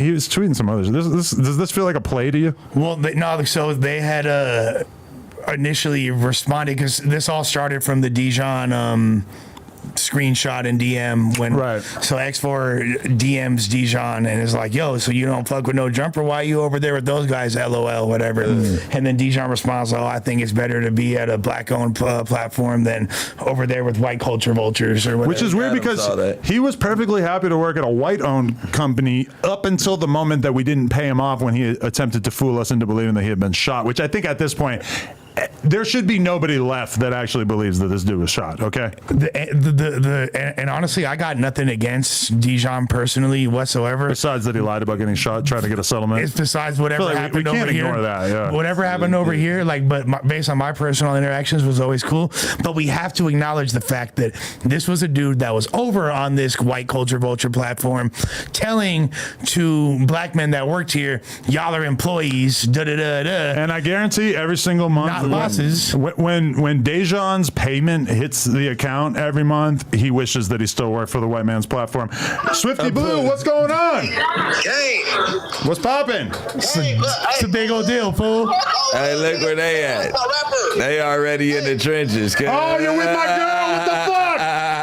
yeah, hey, I'm about to have a threesome, huh? Oh, huh. Bro, that's Hey, not she right. for the trenches. I need to see a video of that shit, but not with your little ass dick. She for the streets. Hey, that homie nigga plug cash. Plugcast sounds great, bro. They told me they don't want to do porn though, but if you can get them to, that would be honorable. Hey, y'all gonna do plug cash? Plugcast. Plug cash. Right? What is that? They didn't even know I did porn until today, bro. Yeah, homies, what they sleeping on? Hey, I'm the most slept on. Hey, bro, I'm the top Mexican rapper out now. Hey, where the juice at? Pull up. I'm finna come meet you. We finna have a 4-way. Pause. Thank you. We're gonna pull a 4-way. Hit me up. In the streets, gang. Appreciate you, G. Much love. Swifty's got great energy now. How did he end up with my girls? They lied to us. You lied to us. Oh, I didn't get a chance to address the pending diss track, unfortunately. Hey, can we set up the other chair? You guys talk amongst yourselves for a second. They're going to set up a separate chair, and then we're going to bring in somebody who's going to wow us with a really, really great story. I can't believe I didn't even tell you guys about this, so it's going to be a surprise for you guys as well. I bet. So I guess we'll just to continue that story or whatever. So they Dijon posted that. You feel me? Adam responds, whatever. They talking shit back and forth, and then T-Rell and them were talking about it, and they were like, basically, I felt like they were showing X4 love for the most part in what they were saying, because they were like, shouts to X4 and all this success, keep doing what you're doing, like your side, getting whacked out forever, whatever that mean, you feel me, that mean that, but shouts to you and much success to you. And that's essentially what. Oh, he said your side getting whacked out forever. Yeah, but he didn't like blatantly say like your gang, your hood, He said he could have been referring to a music thing or whatever, but we know what the fuck he is. I mean, but shit, I didn't take it as forever. Shit, they side forever getting whacked out too. Yeah, it's just how you say it though. But they did show him love. Like, I'm being objective here. They did show him love. They were like, you feel me? Like, look, like, congrats on all your success. Those words said that. He said those words. Those exact words that I said came out of his mouth, 100%. Yeah, I can see why you towards the end of the thing, and it wasn't. So I'm assuming that's what X4 is responding to. You know what I mean? Like, but I'm pretty sure X4's got some pretty tasty eye busters regarding. That's what I'm saying. Their side as well. You can't be mad, but it's just like shit, nigga. Just don't give me no props if you got to talk about the hood being whacked out. And this is like what you expect me to say. And this is like the main theme between the What's the Dirt and Justin Hunt thing, and the other. T-Rell teen snipe thing we talking about, Kylie snipe, whatever. The undercurrent is if you put on your fucking glove, you playing ball. Don't be surprised when you get fucking struck out. What's that? What? Get your ass out of here, bro. What the fuck? My homie right here. This is my guy right here. Shout out to Poetic Flacco for putting us in touch. God, shout out Flacco. That's my boy. From the battle. From what battle? I know the Opps was going to be here. You guys are Opps? Look how we're not. No, we're not. We did a little rap battle thing. You feel me? All right, introduce yourself. I'm Lil Hot B. They already know what's going on, bro. Lil Hot B 3. He's been doing this thing. He's got some dope ass music. Everybody go search Lil Hot B on YouTube if you want to see what his shit is like. How would you describe your music? Bro, everything. I'm just an artist, bro. I'm like everything mixed into one. I don't put myself in a box, you feel me? So it's like a little bit of everything. For sure. And where are you from exactly? From LA. From LA. No, I did say exactly. Crenshaw district. So like. Okay, feel free to not be super specific. It's all good. Right now, I'm from the Crenshaw district. Okay, and so how long you been doing the music thing? Since like 2017. So like, what's that? 7 years. Okay, dope. And I understand that at one point within the last year, a No Jumper host reached out to you attempting to do some business. Can you tell us about that? Right. So pretty much, bro, reached out in like March. He hit me up in March. Hit me in the DM on March. Who was this? Dijon. Dijon hit you up in March. Okay, gotcha. So from there, pretty much. Oh, wow. This is going to get interesting, guys. I ain't linked with him for like maybe 2 months. We linked in June. And that's when we said everything is stone, everything was supposed to be good. He like, all right, look, this is what we go do. We're going to make an album. He told you right away that he was interested in managing you. Exactly. Oh, God, I wish I knew this before we battled. Oh, God. You guys battled in a rap battle? We did, yeah. Okay. I didn't even know that. Yeah. No. Oh, bro, you slipping. See, he's slipping on his pimping. He should have seen that. Oh, wow. But look. That's a good information. That's where I know. He hit me up, right? Yeah. After he hit me up, I'm like, all right, it's cool, because I'm like, I see where he was already going with the report card shit. He was up here with him. Y'all got shit going on. I'm like, all right, bet it's gonna work. Motion. So exactly, nigga had motion. So I'm like, okay, cool. We going. Not emotions. Go ahead. Yeah. We go. We get on. You feel me? We start going to the studio. He give me a whole layout. Like, all right, I'm locked in with Atlantic. I'm locked in with Interscope. I can walk you in. This is what we could do. You feel me? So for, I want to say maybe, Crazy. nigga was talking hot shit though. Like if he was really like on that. So I'm like, all right, bet. We make the whole tape, right? I'm talking about in the studio every week. He there with me making the whole tape. Like, nigga, we in there vibing, making the whole shit. It's done, right? We do the photo shoot for the album cover. After that, that was the last time I seen that nigga, bro. Literally. And you didn't see each other anymore because he hit you up looking for what? For some cash. So he told you that he wanted to be your manager. You guys worked together on a whole project, and then he asked you to borrow $2,000 because he told you that he was dead broke? He said he needed the money for the freshman shoot. Okay. The freshman shoot from last year. Yeah. Cause he ran into whatever. Niggas be having personal problems, bro. Niggas made their personal problems my emergency. That's what that was. Niggas made their personal problem my emergency. Right. So you feel me? Which is just crazy to me because it's like if you're hitting up somebody and you're saying you want to manage them, you're basically like the whole deal is Offering a nigga like, all right, bet I'm finna do this, that, XYZ. You about to help me, nigga. I'm gonna bring positive shit into your life, and then if you start to earn money as a result, then I'm going to take a percentage of it, a reasonable percentage. That's the management arrangement that everybody's looking for. The idea that you would get to start working with somebody and that before you've even earned any money as a result of their contribution, that they would then start trying to treat you like a bank. If anything, if you become a manager, you probably are kind of being looked at like, well, if there is any short-term money that's needed for a project, whatever, that the manager might be the one who would be able to help out a bit. Sure. But see, I never even looked at it like that. Whatever the project was gonna cost, I told him up front that I'll fully front that. Like it's good. Whatever the project's gonna cost, I'm paying for it out of pocket. The photo shoot, the fucking studio sessions, everything came out of my pocket. Producers, whatever the fuck, nigga, he wrote down every beat, had to buy every beat. You feel me? Literally. You know what the cold part is too, because like you said, are true. Like a manager is like when you're an artist, you get a call from somebody of prominence saying they're going to manage you. You're thinking they're going to be adding something to your life. Exactly. This whole thing was a finesse move off rip, and the cold part about it is that a dude like you is actually really talented. Exactly. If it's just like a random ass artist with a pipe dream who ain't got no type of motion or nothing going on, that's one thing. But if it's someone that, damn, this dude actually could pop off, he has mass appeal. It probably was something else. He probably wasn't going. He got fucked. That's another conversation. That's a whole other. He said he wouldn't go to the free club.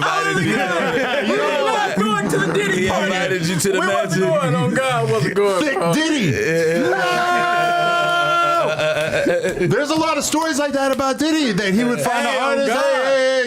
If you come to the freak out, we good. If you don't come to the freak out, this whole thing's done. It's over with on me. That's weird, bro. And no homo. No homo. He's got this. You're not a bad looking guy. And I say that I'm just putting my manager hat on. I feel like if you cracked off, the girls are gonna be looking at him. That's what like my album is called. Girls Love Busy. You feel me? There you go. You know what I'm saying? There you go. I'm a nigga, bro. And he fucked up what was going on. You feel me? And look, after that shit happened, I was really discouraged from making music. Understandably. Maybe like a month or two, bro. Niggas didn't record shit. Didn't record nothing. So that fucked up my whole drive to even want to drop the album and keep going. I eventually dropped it, of course. Yeah. But you feel me? Like, it's fucked up. Oh God. It's a grimy game. Lead single is number 18 on the charts. So wait, did you try to reestablish communication after that? No, why? Because it's like, you know why? No job. Nigga don't have a job no more. You feel me? So it's like, why reach out? Why would I reach out when you owe me an apology? Niggas should see this right now and call me right now. My phone should be buzzing right now. Niggas should be calling me like, hey, bro, you know what? I did you dirty. My bad for snubbing you. So he never even attempted to like. Never at all. So how did he do you dirty? Because did you ever give him the money? No, never gave him the bread. But look, Look, see, I feel what you're saying. I didn't get finessed. I feel what you're saying. You didn't get I didn't get finessed out of my chili, but I got finessed out of the time. I got finessed out of my work. He tried to sell you a dream. Nigga sold me some dreams, bro. And God, my partner that's right here, that's with me, bro. We was out with this nigga, bro. Going places with this nigga, bro. Doing shit. Niggas is out. You feel me? Niggas selling you the dream. Like, all right, look, this is what could happen. This is what could do. We could, you feel me? Whatever. And it just never happened. Niggas never met no A&Rs, no executives, no nothing. Yeah, he probably didn't have nothing to offer you when the album came. Like, when you were done with everything, like, damn, we did all this shit. And now he like, all right, now we're my. Let me see if I get my. Let me send the audit. And even with his, trying to hit me with a bill. Even with his no jumper connection, it's like, obviously, if you work here, it's like, you shouldn't be bringing in somebody to meet me every day. But if Dejan, when he was here, had said, hey, I got an artist that I'm managing, would you be down to like meet him and maybe listen to some of the songs and shit? You would have done it. For sure. I got 20, 30 minutes to fuck with your dude just on some cool shit. But there was nothing like that. It was just straight up. We're gonna use you for what we can, and then once we realize that you're not down to be part of my Diddy style freak offs, you're out. I'm wondering, is this gonna be a Me Too situation? It probably is. Check the chat. He doesn't have a great track record with being able to obtain legal help. Basically, there was a time when he was on another platform claiming that he had a legal team that was actually coming for me. Which I personally invite and would love to do that square dance. But the part of the reason why I wanted you to come on is because I feel bad because he was using my company's name. That's a fact. To entice young men and make them think. Fuck you.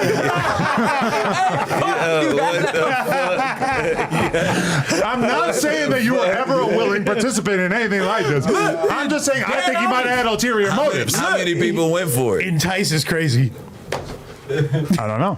Don't be embarrassed, fellas. If you went for it, come forward. If you are a victim of the gummy bear, reach out to me. Fuck the gummy bear. On Instagram. Fuck the gummy bear. All of them. Also, on some real shit though, fuck the gummy bear. Just based off the fact that you can't be selling niggas dreams like that. Because what if I was a real killer? Like, you feel me? Like, what if I was a real nigga that was just like mad about that shit and I took that to real heart and I fucked my head up about that? You feel me?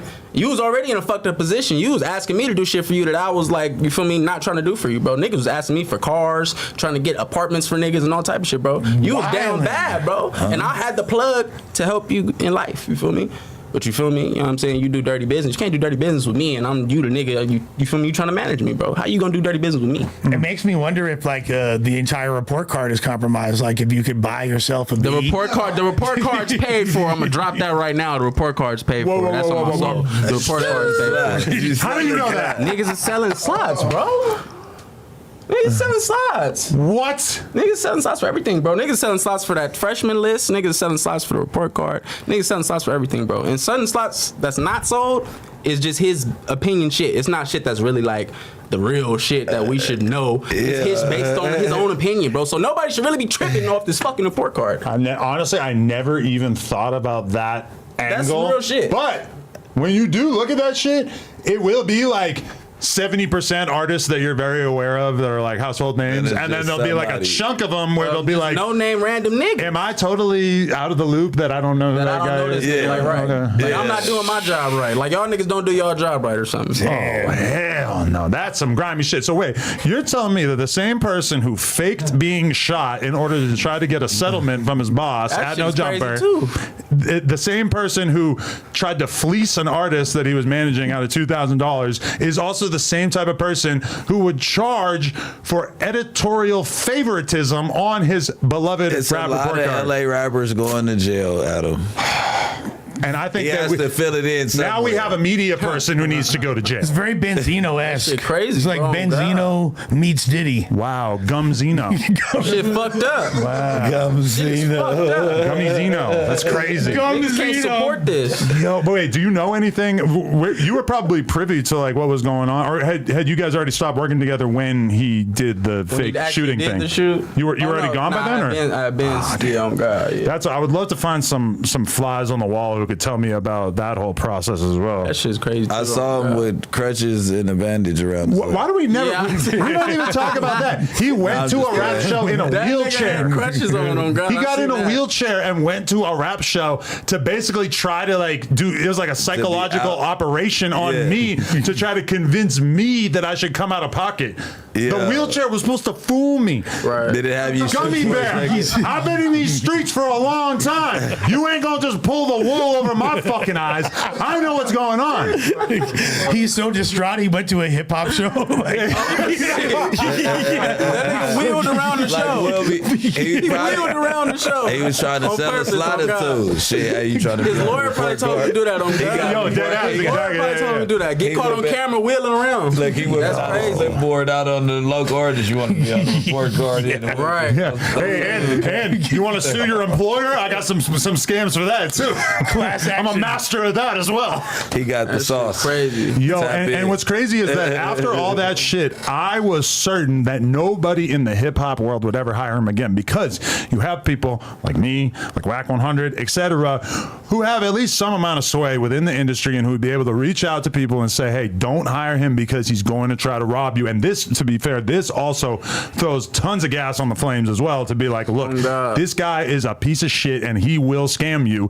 But what I discounted is there are some platforms that have no money in the bank, such as the community world. They were happy to sign him. They were happy to invite a scammer in, which is kind of crazy, but also not that surprising when you look at what AD's dad has been doing for the past however many decades. There's a lot of scamming going on with those guys. Yo. Who do you think What was the fuck is is a lot to AD? unpack? That's what AD's admitted that. Yeah. That's not even, AD would never argue. No, I know. I'm just saying. I'm just saying. Scams are in the air. Oh, scams are in the air. But do you believe that? Who do you believe that? was more like pursuant in that relationship? Do you think that Fake Community was like, oh, we need Dijon over here? Or do you think Dijon was like, oh, please, like I'm Lush, they're on their last breath. Yeah. Anything. They just need anything. Yeah. So for them, it's like, oh, an extra 1,000 people will watch this news stream that we're doing. Like, well, that's at least some kind of positive motion. But I feel like he's probably going to dip out and leave them on their own too once he figures out that T-Rel's not giving up that bussy. Because T-Rel may be a closeted homosexual, but there's no way he's messing up what he's got going on with Colonel Sanders over there. Yeah, She's paying the bills. Without her, he's on his ass. So he's not going to give the bussy up, even though he probably wants to give the bussy up. Damn, I didn't even know that they're like bussy was in the equation here. Oh, bussy's in the air too. Scams are in the air. Bussy's in the air. So But Dussy's in the air. you say that he want to hit. Of course. Of course. Listen, if Smack ain't got hit yet, I don't even understand. Mind blowing. Yeah, I thought Smack was out in the clear. I thought he was. Oh, he's in the clear, but he's a dyke. I'm not saying anything that people don't know. That's my little homie. But let's be real. My nigga Smack. Oh my God. Smacky. Yeah. That's look, man. I'm a gill, cuz. So ultimately, in your eyes, you think that it was Fake Community needed that look, so they were like, Gummy Bear, bring your. I also think that they're willing to do business with literally anyone who is an enemy of No Jumper. Damn. Regardless of it might end up with them being sued. Yeah. Yeah. That might be more of a thing. Definitely. But if you're inheriting a liability, who? So did you notice any other odd behavior from him during this whole thing? Anything that people out there might need to know about? Shit, bro, I just wouldn't do no business with him at all, to be honest. I wouldn't do no business with him, bro.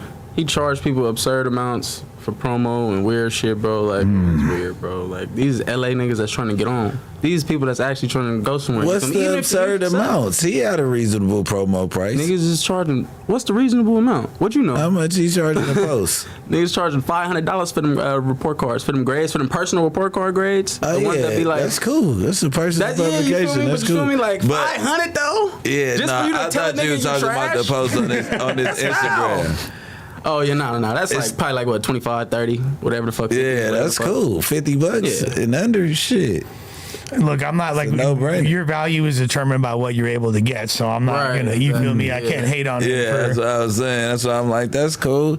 I mean, to tell you that you trash, I mean, you should know you trash if you asking for. If you had to ask for an opinion, yeah, if you paying for a grade, nigga, you trash. ask for an opinion. But really, or if you just ain't been heard before. If you paying for a grade, if you paying for a grade, you really just like want it to be a good look. You're going with the intention of, oh, he's gonna think I That's bought 1,000. A good grade. A good grade is a band, on God. Anything over a fucking C is a band for sure, probably. And that compromises the integrity of the list if that is true. Yeah. You know, They still got to keep it 100 after you pay him. That's a fact. That's so grimy. Okay, so what do you like?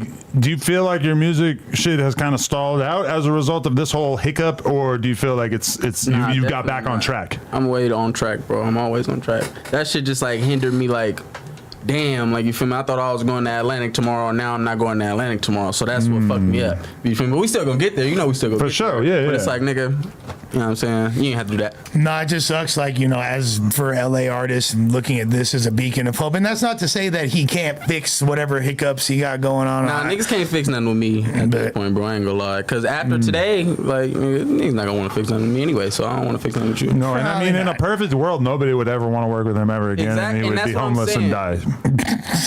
I'm just being real. But you know, yeah, it's Homeless like K. hopefully Homeless K, for real. Homeless K is real. Hey, bro. Homeless Definitely K. homeless. It's crazy. For sure. I'm about to just head down there and just Chernobyl the whole downtown, man. Fuck it. Hey, They I got wanna, pistols down there. Don't think it's gonna be Look, easy. it's out. You see that shit right there? Which one? Girls Love It Easy. the hashtag girls love Nah, Easy. look at the post right there. The second one or the first one? First one.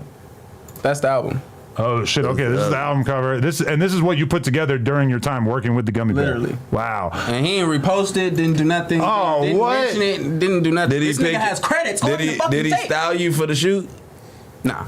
Alright, because I was Yeah, about that, to you say don't red want to do flag. that, He did everything myself, bro. You know I do everything myself. I'm popping it. I'm talking shit. He for sure had to improve the album cover though. He's like, oh yeah, that one. yeah. Let's check some of the music out, though. I want to make sure that people get a taste of what you're bringing to the table. My boy is sick. I ain't gonna lie. You used to be perfect, wonder why you ain't a service. Now when I see you, all I see is warnings and purses. Ain't got no time for the Bergen show. Don't wanna hear about no falling falls. They ever tell you It's look like impossible Snoopy? to love me. You're obsessed. You love that, man. It's impossible to trust me. If you don't trust yourself, you steady been dreaming about somebody that you know. Ask me how I know this shit, well, baby girl, I don't. You be telling on yourself, only one who knows. Wish I left you on the shelf, now I can't let go. It's an A. What you mean? East LA. That's East LA. Nah, I couldn't see the skyline. Nah, that was hard. That was No, I like hard. you got a nice voice, nice delivery. No, he's safe. So do That's you dope. Oh sing- man, look at Lush. Getting bodied by a singer N-word. Another Chris Brown Quavo incident with an R&B nigga started a rap nigga. Is that Flacco? Oh, this is how you. Oh yeah, okay. This is how I found out about it. Yeah. All right now. Or it could be like Soulja Boy versus Quavo. If you sing though, listen, that will be fire. I'm gonna sing my verse. Yo, I don't want to divide the plus size community or anything, but shout out to Flacco because he is the person that mentioned to me, Shout bro. out to Flacco. Real Flacco was nigga. like, bro, I Real met a nigga. fucking dude who got scammed by Dejan. This is the craziest shit ever. I don't want to put Flacco on blast or nothing, but Just did. he Oh, now aired it Flacco- out. Yeah. I didn't want to put Flacco was on the blast opposite. at that bit. Bro, no, God, that's crazy. Is You that can't bad, go back to Sean? fake community world no more. Yeah, but what does that shirt say?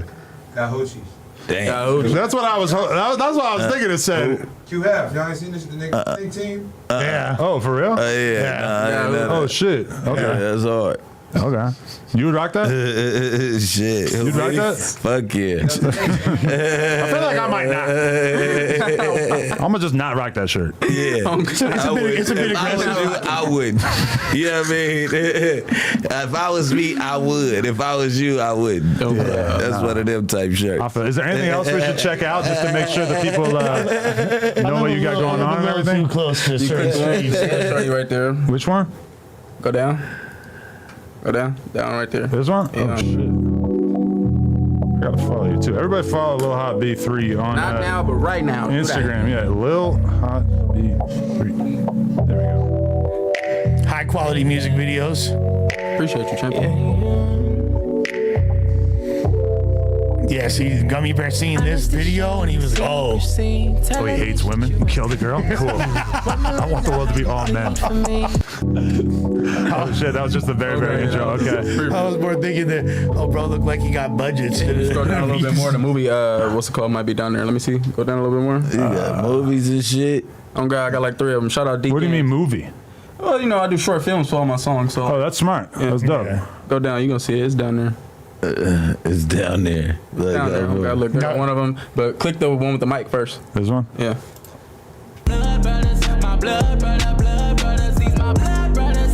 They'll knock a nigga down, these my mud brothers. These my shootout in the field with them ones brothers. I ain't trading it for nothing, these my blood brothers, my blood brothers. Okay. Yeah, I'm not gonna lie. Like, I feel like you kind of got it. Like, oh, we played on stream before. You played on stream. 2021. That was a while ago. That was many blunts ago. You But remember? Oh, God. You remember? Damn, I'm actually like, I kind of see the vision. Like, I feel like if a label were to take a look at you, they might be like, yeah, all right, we could do something for sure. Yeah, no, there's definitely a package there. Pause. Yeah, admittedly, I kind of just brought you on here because enemy is a friend of mine. But I do see the vision with the music and everything for sure. Yeah. No, So Appreciate you. you could go to the studio, work on another album. I'm gonna go ahead and get your photo shoot and just give me my 5,000 now. Give me mine now. See, he's upfront about it. That's what I respect, though. That's what I respect. If a nigga would have came at me and was like, all right, look, check this out.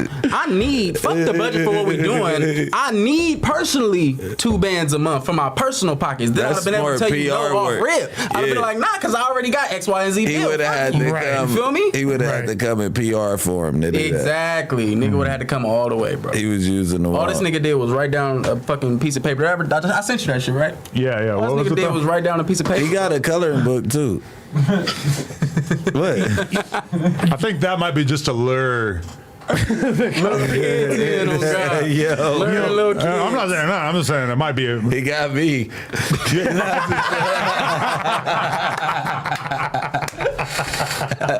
Like, is that what it was? the blue crayon. The blue crayon. Yeah. I'm crying. Teal. Like, look, I just colored Nipsey. Yeah. Shit, crazy. Look, it's my Opps cup. It's a bit teal. Oh, wow. Okay. So I guess that's the big question is, were Adam 22, aka Big 22, aka the 22 Star, were I to put together a more melodic record where I needed somebody to maybe like deliver the hook or something. Oh God, I got you. Just hit me. Ooh, wow. All right. So you're saying we might make a classic together? That was like Chicago drill right there. That's why you liked it. It sound like. Wait, so basically, Dijon did his job, and there's nothing to complain about. He isn't going to benefit from it in any way. Oh my God. And we handling his, you feel me? We handling his scandal, making sure that it makes sense. He's got a hell of a business mind, doesn't he? He really does. Yeah, you do. Yeah. Wow. That's insane. All right, so Lil Hot B3 on Instagram, and just go to YouTube and check out all the shit. Check out all the movies, man. Check out Chase. Shout out D Gaines. You feel me? We got another one on the way. It's coming real soon. Oh, you work with D Gaines? Yeah, it's my boy. Man, you don't remember I was here last time I met you with D Gaines? Oh, you were? Oh, shit, okay. I was here, bro. You know a lot of people. Many But D Gaines is a legend. That's dope that you That's work my with boy. him. Yeah. That's my partner. Shout out D Gaines. He shot like a lot of the earlier Chicago drill shit and everything. That's dope. Hell yeah. Oh, so he lives out here now? He don't live out here now. He live in A. Okay. Oh, okay. Cool. That's dope. Fire. All right, this has been a good episode, man. It was great getting to meet you and everything like that. Bricc, Lush, appreciate you guys. It's a good one. I know we spent the first 40 minutes of it talking about nitrous, but, you know, it is what it is. Par for the course. Yeah, that's what we do. We ended on a good note. You a Galaxy Gas fiend? I don't fuck with that shit, bro. I don't fuck with no pills, no Galaxy Gas, no nothing, bro. Kids, y'all stay away from that shit. Even if doing a small amount of it is not the biggest deal in the world, I still feel like we got to tell the kids, stay away from the Galaxy Keep the gas out your ass. You're not going to work at NASA if you're on the Galaxy Gas. Ironically. If you're at Gasa. Yeah. But you can pass a piss test. You totally can pass the piss test. That's probably why kids is doing that shit. No, like for show. These like, kids are smart. When I started getting drug tested at 16, like, yeah. Wow. And other shit. That's actually insane. Wow, I never even thought about that. Oh my God. They want us to talk about MJTV. Are you guys even familiar with this? Yeah, I'm familiar with MJ. But do you know what he did? What now? like there's something new?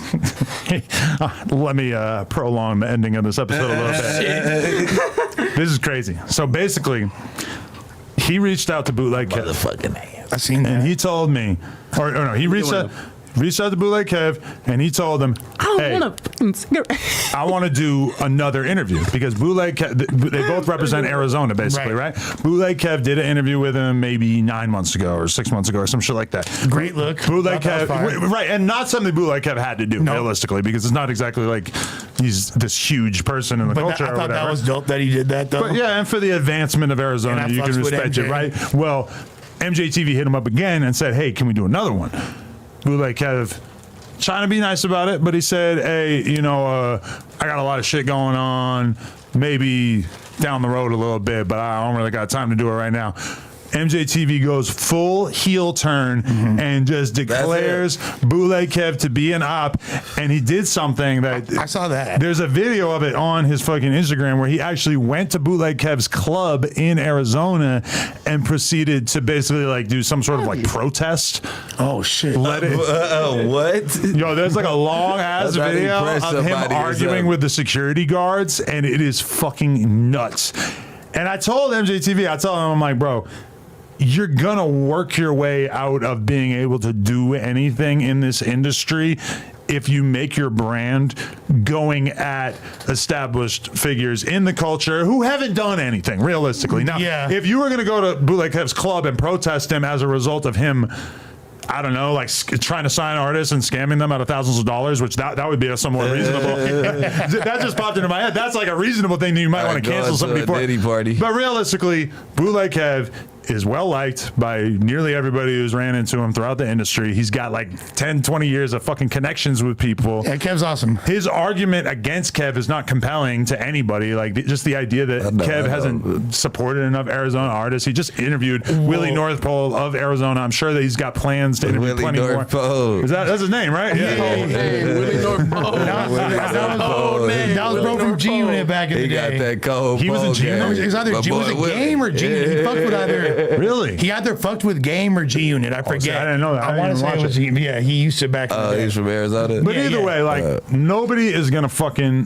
fall for this bullshit campaign that he's running against Bootleg Kev. Like nobody, like you have nothing to say against him that is gonna convince people. So it's just you're kind of making it so that like a lot of people, like even myself. Am I gonna want to have MJTV on the platform when he's like blatantly like getting into fucking situations like this with other people that I'm cool with? I mean, not so much, right? And here's the thing, like I fuck with MJ heavy. I've always tried to show him love. This fool's mad at me for some reason right now. I don't even know, but he's like talking about dropping nuclear bomb, Lush diss videos, all this shit. Oh, what the fuck, man? We just got another donation, and I promise on my mama, that's crazy. This is not fake. From the homie. Cash, he ain't gonna lie. They finna start, bro. Bro, we're starting to realize that this might not be an isolated event. This might be like a consistent practice, and I feel bad that my business was roped into it. But Reap Cash, who is the smoking on some ecstasy, yeah, he is a frequent contributor to the music streams, which I believe is happening after this episode. And he said, Dejan tried to do the same thing to me. I hit him up and he stopped answering. What the fuck? Damn, to do that to Reap Cash is scandalous too. I mean, this is now too. Dejan, stop answering for me. Nigga, you got answers. And only start texting me once we found out it was a fake blinking. What? Because I'm like, wait. What? Say that again. When we found out it was a fake blinking, he stopped picking up. Because you were communicating with him around I was that time? talking to him because I'm like, what the fuck? But I didn't never say anything publicly. I'm just like, he's like, yeah, I got shot and I got this, I got that.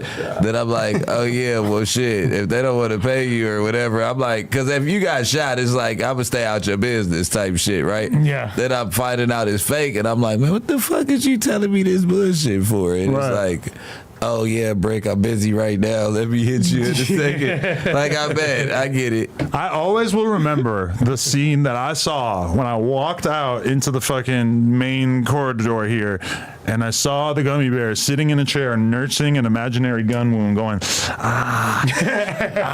like Peter Griffin when he fell and hit his knee.